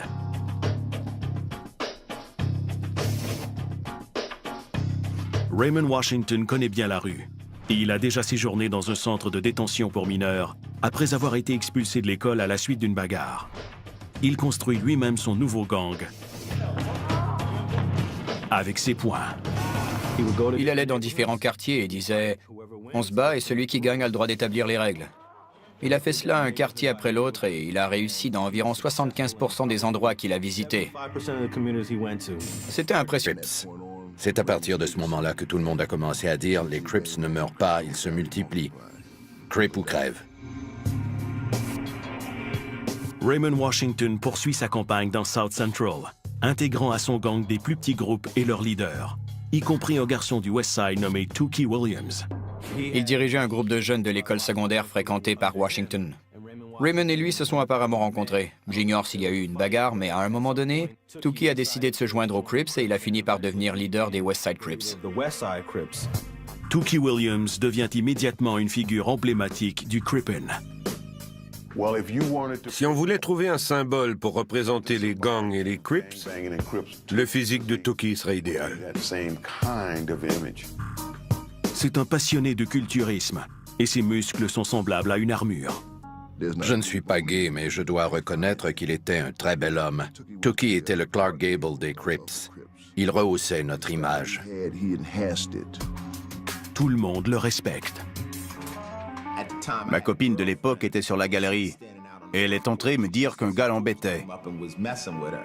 Je suis sorti pour demander des explications et j'ai vu Tookie, qui était assis dans une grosse bagnole et me regardait. Je suis rentré et j'ai dit à ma copine, « Veux-tu bien me dire ce que tu faisais dehors ?» Personne n'avait envie d'affronter Took. Sous la direction de ces deux puissants capitaines, Raymond dans l'Est et Tookie dans l'Ouest, les Crips règnent en maître sur les rues de South Central. En mars 1972, plusieurs nouvelles recrues se manifestent dans les autres quartiers de la ville après le meurtre de Robert Ballou, que des Crips ont tué pour avoir son manteau de cuir. Le meurtre de Robert Ballou a projeté les Crips à l'avant-scène. On a beaucoup parlé d'eux. Et d'autres jeunes de Los Angeles ont commencé à se dire que tant qu'à faire partie d'un gang, il ferait mieux de joindre les Crips. À la suite de ce meurtre très médiatisé, en 60, le climat était propice à une émeute et c'est ce qui s'est produit.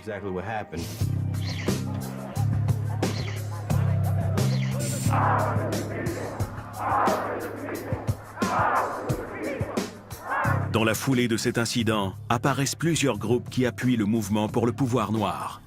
Le plus important est le Black Panther Party.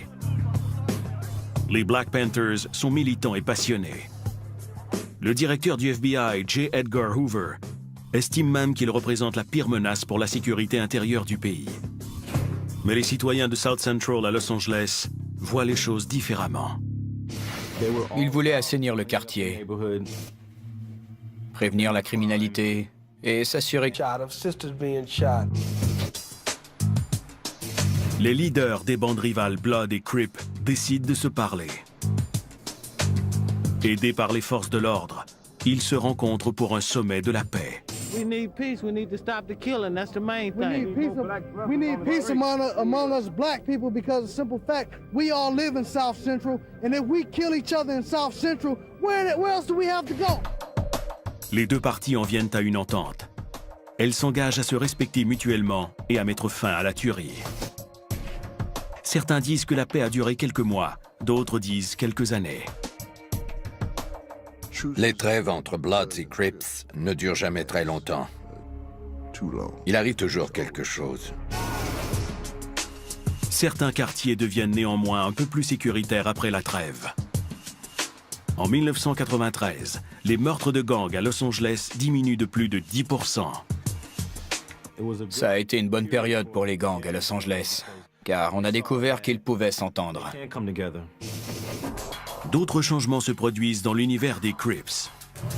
À San Quentin, Tookie Williams, jadis leader des West Side Crips, végète dans l'aile des condamnés à mort depuis plus de 10 ans.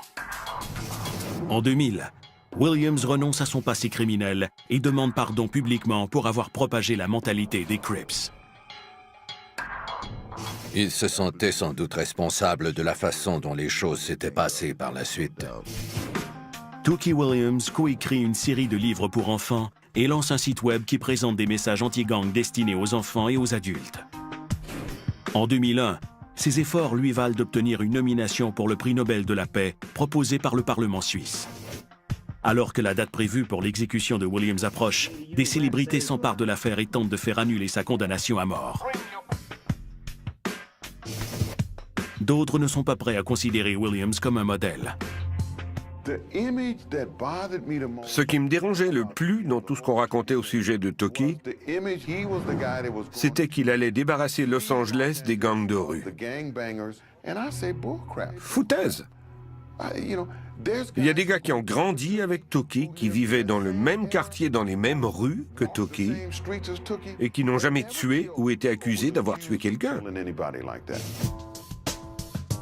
Le 12 décembre 2005, le gouverneur de la Californie, Arnold Schwarzenegger, rejette sa demande de pardon.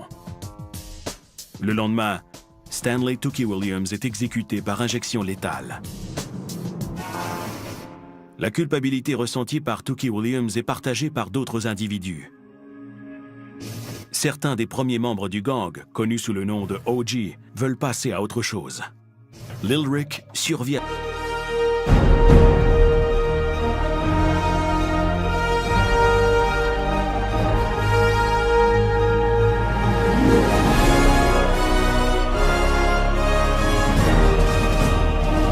Plus proche des Crips que de n'importe quelle autre bande.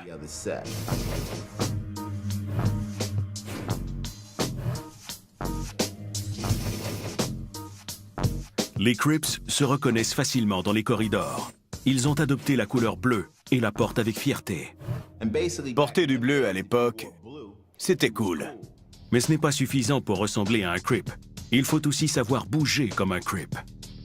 Le Sea-Walk est une danse que les Crips ont inventée. Elle comporte des tas de jeux de pieds. C'est la danse la plus cool que vous ayez jamais vue.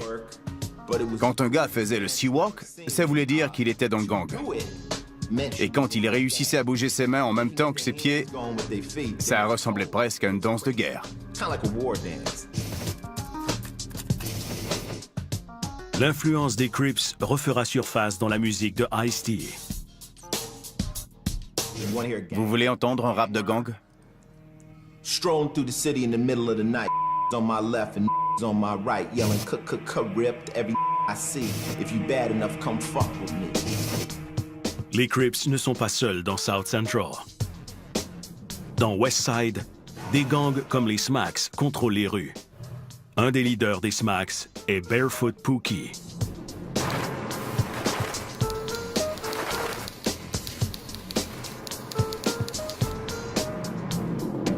Par un dimanche après-midi, Raymond Washington affronte Barefoot Pookie dans un cinéma. Raymond est entré. Il a descendu l'allée et il a crié « Y a-t-il des Smacks ici ?» Toute la salle s'est levée. C'est l'occasion idéale pour se bagarrer. Mais Washington et les Smacks décident plutôt d'unir leurs forces contre un groupe blanc rival. Ils quittent le cinéma ensemble et se lancent à la recherche de leur ennemi commun. On ne les a jamais trouvés, mais le bruit a commencé à courir que les trois principaux quartiers, les gars de la 100e, de la 80e et de la 60e, faisaient tous partie du premier gang des West Side Crips. C'est à partir de ce moment-là que tout le monde a commencé à dire « Les Crips ne meurent pas, ils se multiplient. Crip ou crève ». Raymond Washington poursuit sa campagne dans South Central, intégrant à son gang des plus petits groupes et leurs leaders, y compris un garçon du West Side nommé Tookie Williams. Il dirigeait un groupe de jeunes de l'école secondaire fréquentée par Washington. Raymond et lui se sont apparemment rencontrés. J'ignore s'il y a eu une bagarre, mais à un moment donné, Tookie a décidé de se joindre aux Crips et il a fini par devenir leader des West Side Crips. Soldat, on doit être bien équipé. Quand j'ai vu un pistolet 357 pour la première fois, j'ai voulu en avoir un. Je me souviens d'avoir vu un Tech 9 et d'avoir voulu en avoir un. Je voulais avoir tout ce qui me permettait de m'identifier à cette vie. Mais personne n'est un vrai Crip tant qu'il n'a pas fait sa part. On allait tabasser des gens qui nous devaient de l'argent. On les battait pour 10 ou 20 dollars. Ce n'était rien pour nous. Faire sa part, c'était aussi bien engueuler quelqu'un que le tuer. Cette mission devient une activité quotidienne pour les milliers de Crips qui terrorisent les habitants des rues de Los Angeles. Il y a même un nom pour qualifier leur nouveau style de vie, Crippin'.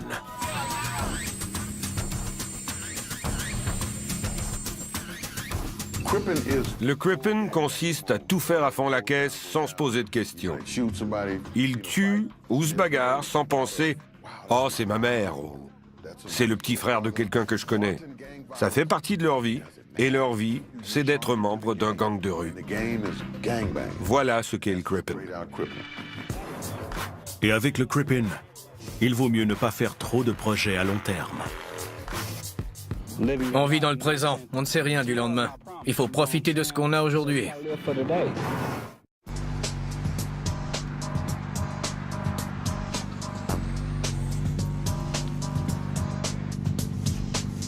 Dans les rues de South Central à Los Angeles, des milliers de membres de gangs ont adopté un mode de vie violent appelé Crippin'.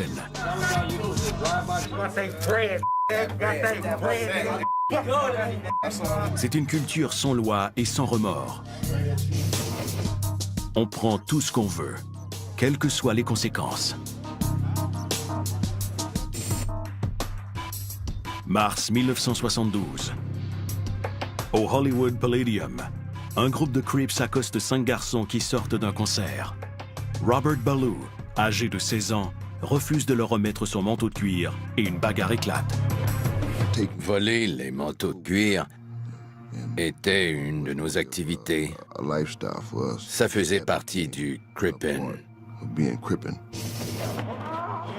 Ils ont piétiné ce garçon à mort pour avoir son manteau. Le meurtre de Robert Ballou sème la consternation dans la ville. These hoodlums are going into business by what they call ripping off the kids that have jackets. Les citoyens de Los Angeles découvrent ce que signifie le Crippin'.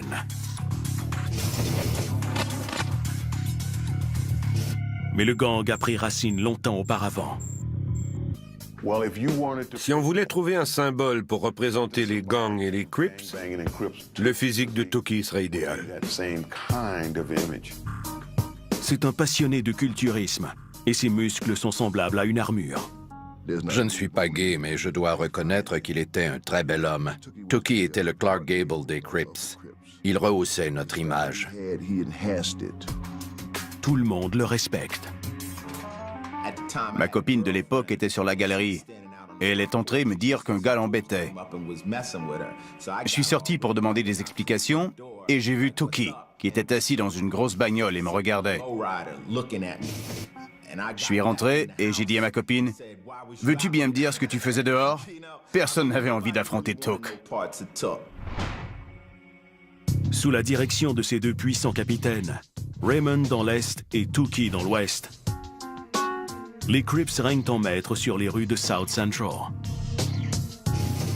En mars 1972, plusieurs nouvelles recrues se manifestent dans les autres quartiers de la ville après le meurtre de Robert Ballou, que des Crips ont tué pour avoir son manteau de cuir. Le meurtre de Robert Ballou a projeté les Crips à l'avant-scène. On a beaucoup parlé d'eux. Et d'autres jeunes de Los Angeles ont commencé à se dire que tant qu'à faire partie d'un gang, il ferait mieux de joindre les Crips. À la suite de ce meurtre très médiatisé, en 60, le climat était propice à une émeute et c'est ce qui s'est produit.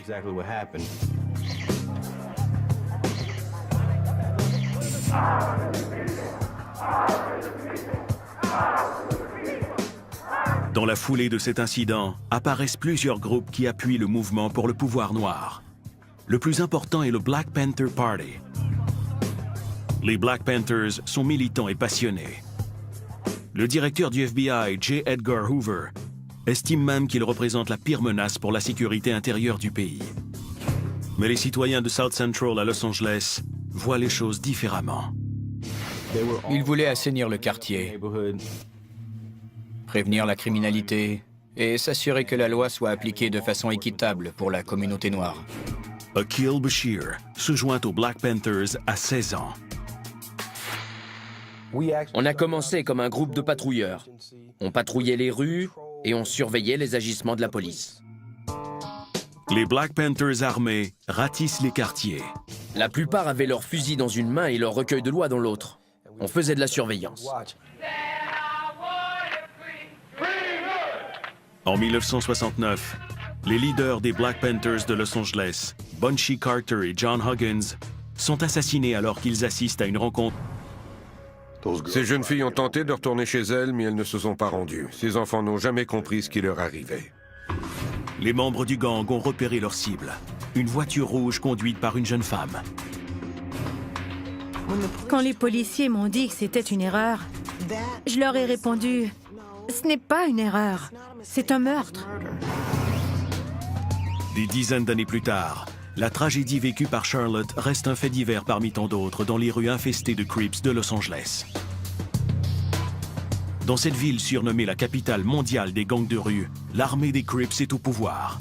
Avec plus de 10 000 membres, elle forme le plus important gang noir de Los Angeles et ses effectifs sont disséminés un peu partout dans la ville.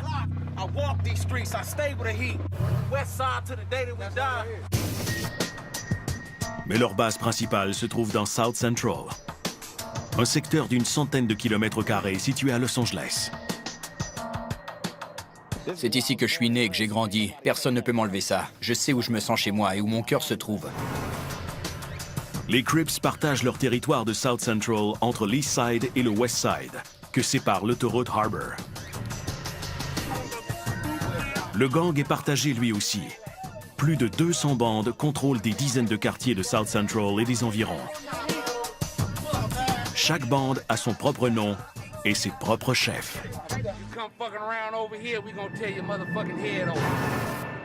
Dans cette vidéo rarement montrée, un membre haut placé des Crips se vante que son gang est assoiffé de pouvoir. Son identité est protégée pour des raisons de sécurité.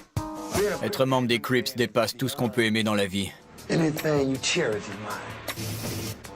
On aime sa mère, on la respecte. Mais quand on fait partie d'un gang de Crips, qu'on est un Crip dévoué, on recherche chaque jour l'unité, le pouvoir. On n'en a jamais assez. C'est comme une fièvre. Quand on devient un Crip, on choisit cette vie pour toujours. On sort pas du gang. Ce n'est même pas dans les règlements.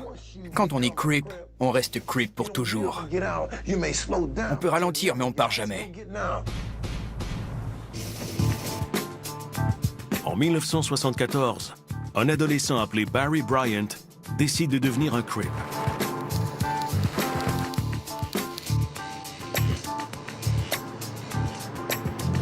Je voulais avoir un grand frère qui serait prêt à se battre pour me défendre. Ça me frustrait de ne pas être assez costaud pour protéger ce qui m'appartenait. C'est pourquoi je voulais être un Crip. Barry se retrouve avec un grand frère très musclé. J'ai vu un gars plus âgé s'approcher dans la rue. C'était Tookie. Exactement. La voiture avec sa voisine Nikki Stover. Les deux jeunes filles sont mortes après avoir été criblées de balles provenant d'un Uzi 9 mm et d'un pistolet. Les tueurs sont membres des 8 Trey Crips, un des plus violents chapitres du gang. Ils voulaient tuer la sœur d'un revendeur qui les avait volés. Ils avaient entendu dire qu'elle conduisait une voiture rouge. Les tueurs célèbrent ensuite l'événement avec leurs copains du gang. Ils sont revenus se vanter et raconter comment ils avaient tué les filles. Leurs têtes ont secoué. Il faut qu'on se trouve de l'alcool et du poulet barbecue. Ils voulaient faire la fête pour célébrer leur meurtre. En réalité, ni cette voiture ni ces jeunes filles n'étaient ciblées au départ. Cela ne semble pas affecter les tueurs au moment de leur procès. Ce qui m'a le plus troublé dans cette affaire, c'est que les jeunes suspects ne montraient aucun remords.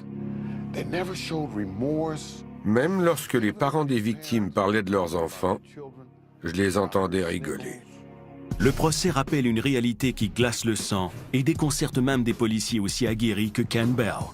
Je me suis demandé où était l'humanité chez ces jeunes gens, où étaient les remords. Après la mort de sa fille, Charlotte Austin transforme son chagrin en mission. Son but est de briser le cycle de la violence de gang, un domaine où elle est experte. Le lendemain de la mort de sa fille, Charlotte découvre que son fils adolescent, Corey, a réussi à se procurer 2 armes de poing et qu'il veut se venger. J'ai dû m'asseoir avec lui et lui expliquer que ce n'était pas la solution, que tout ce qu'il obtiendrait, ce serait de rendre une autre mère aussi malheureuse que moi. 8 ans plus tard, Corey meurt lorsqu'un membre de gang fait feu sur lui pour avoir porté les mauvaises couleurs dans le mauvais quartier. Mes enfants ne faisaient pas partie d'un gang. Corey n'était pas dans un gang. C'était seulement des jeunes qui vivaient dans ce quartier. Au milieu de toute cette haine se trouvent les projets d'habitation Watts. En 1992, des membres de gangs et des citoyens qui vivent dans ces habitations en ont assez de la violence qui les entoure. Beaucoup de gens du quartier, et même les membres des différents gangs, en avaient marre de ne pas pouvoir marcher normalement dans la rue et de voir leurs frères, leurs mères ou leurs sœurs se faire tirer dessus.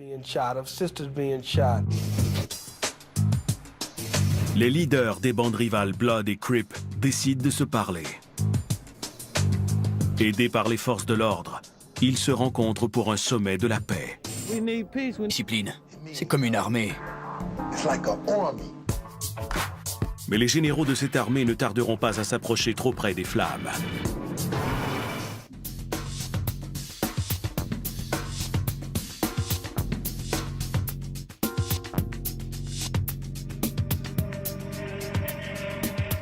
À la fin des années 1970, les Crips sont en plein essor. Le gang, qui a débuté avec une poignée de jeunes du East Side de Los Angeles, a progressé au point d'inclure 45 bandes différentes dans la ville. En février 1979, Stanley Tookie Williams dirige les puissants West Side Crips, ce qui l'amène parfois à donner à ses soldats une leçon de crippin'. Il a envoyé 2 ou 3 gars commettre un vol dans une petite épicerie. Ils en sont ressortis sans avoir rien fait parce qu'il y avait des témoins. Ça l'a rendu furieux. Tookie les conduit alors à une autre petite épicerie située plus loin dans la rue. Un jeune homme d'une vingtaine d'années travaillait à cet endroit. Tookie a dit « Je vais vous montrer comment faire ». Il a volé des trucs et il a ordonné au jeune homme de se coucher par terre. Alors que le commis est étendu face contre terre, Williams lui tire 2 fois dans le dos.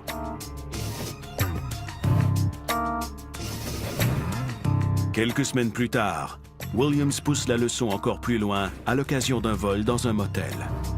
Il est entré et il a tué une famille de 3 personnes à qui appartenait le motel, afin de ne laisser aucun témoin.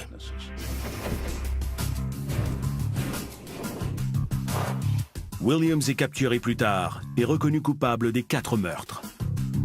Il se retrouve dans l'aile des condamnés à mort de la prison d'État de San Quentin. 5 mois après l'arrestation de Tookie pour les meurtres, la direction des Crips subit un autre coup dur. Raymond Washington, fondateur et co-capitaine du gang, est tué par balle dans les rues de South Central, fort probablement par un des siens. Il s'est approché de la voiture et quelqu'un l'a tiré à bout portant avec un fusil de chasse. De toute évidence, Raymond connaissait ces gens. Il n'était pas assez idiot pour s'approcher de la voiture de quelqu'un qu'il ne connaissait pas. Au début des années 1980, les 2 piliers des Crips sont disparus. Au même moment, une nouvelle force fait son apparition dans South Central. Une drogue, le crack dérivé de la cocaïne. Le crack ne coûte pas cher. Son commerce est lucratif. Et il crée instantanément une dépendance. Privés de leur leader, les Crips se séparent et forment des dizaines de petits groupes qui veulent tous faire le plus de profit possible en vendant du crack. Little Rick établit son commerce à Gardena, le point de ralliement de sa bande, les Paybacks. Tookie les conduit alors à une autre petite épicerie située plus loin dans la rue. Un jeune homme d'une vingtaine d'années travaillait à cet endroit. Tookie a dit « Je vais vous montrer comment faire ». Il a volé des trucs et il a ordonné au jeune homme de se coucher par terre. Alors que le commis est étendu face contre terre, Williams lui tire 2 fois dans le dos.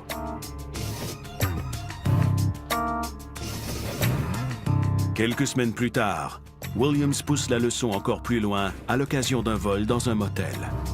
Il est entré et il a tué une famille de 3 personnes à qui appartenait le motel, afin de ne laisser aucun témoin.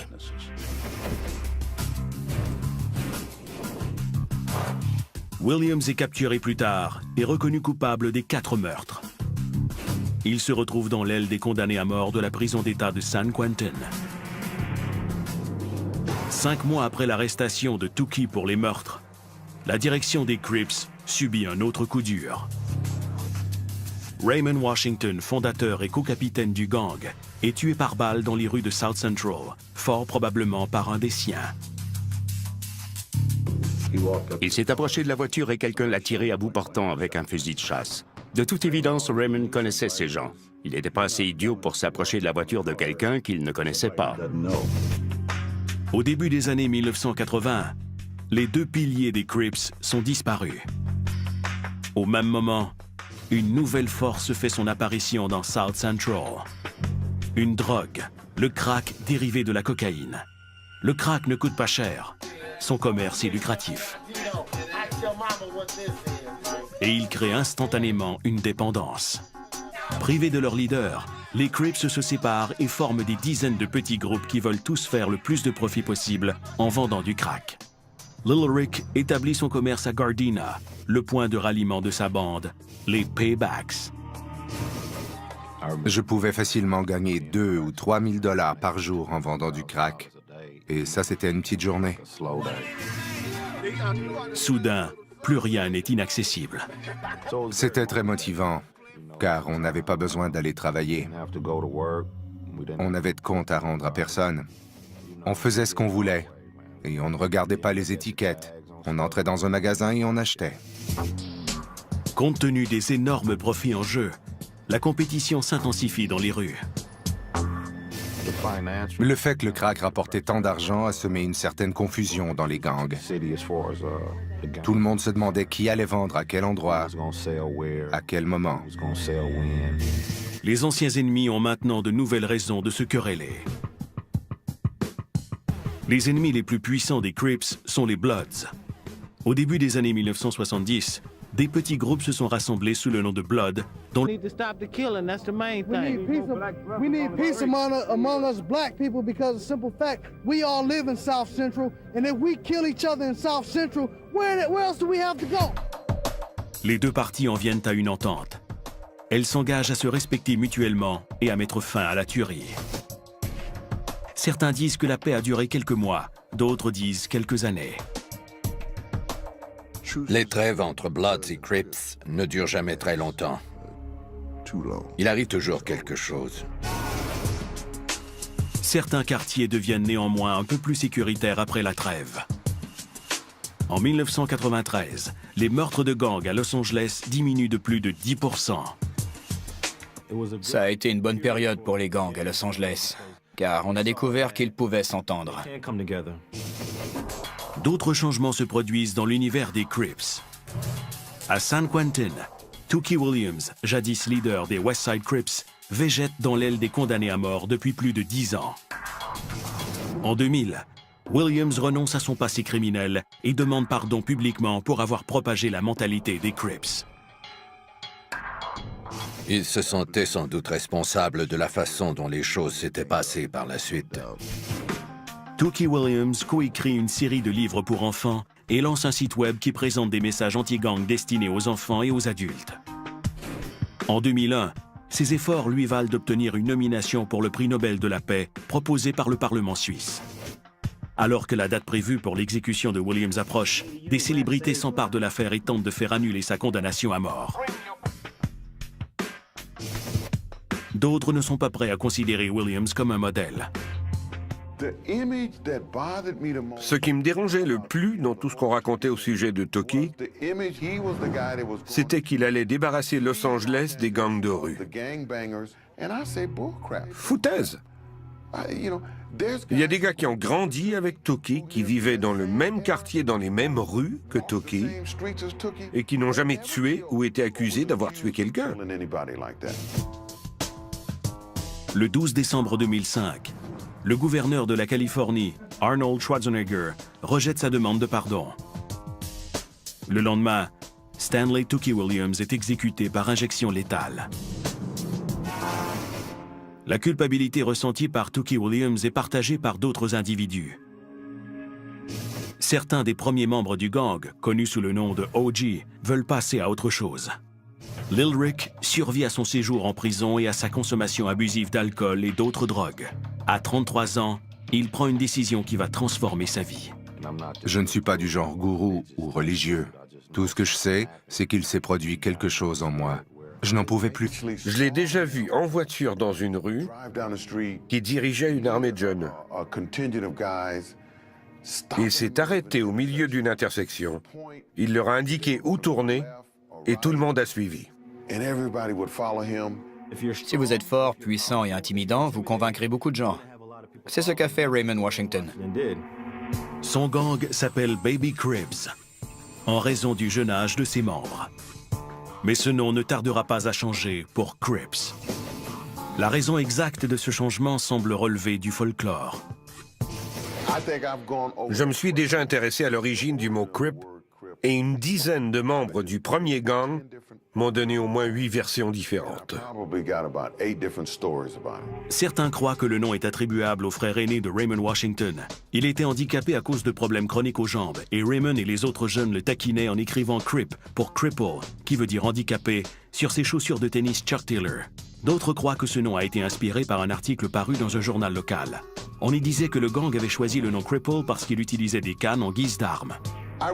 J'en ai conclu que c'était une belle histoire folklorique et j'ai laissé tomber.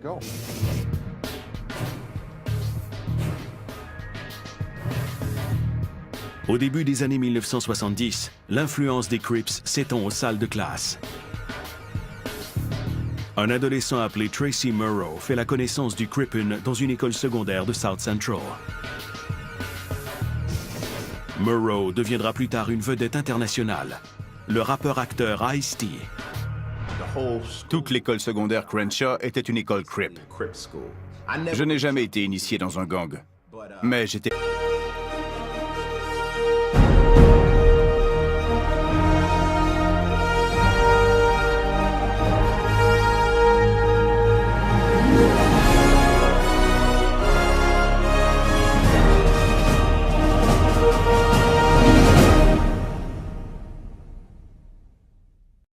Contient des images qui peuvent choquer.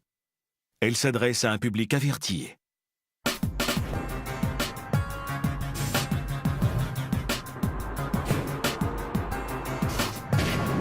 À Los Angeles, un membre de gang fait irruption dans une maison et ouvre le feu avec une arme semi-automatique. On lui a demandé « Pourquoi as-tu tué tous ceux qui étaient dans la maison ?» Il a répondu « Parce qu'ils étaient là. » Le tueur est un membre des Crips. Dans le milieu des gangs de rue, les soldats tuent sans prendre le temps de réfléchir.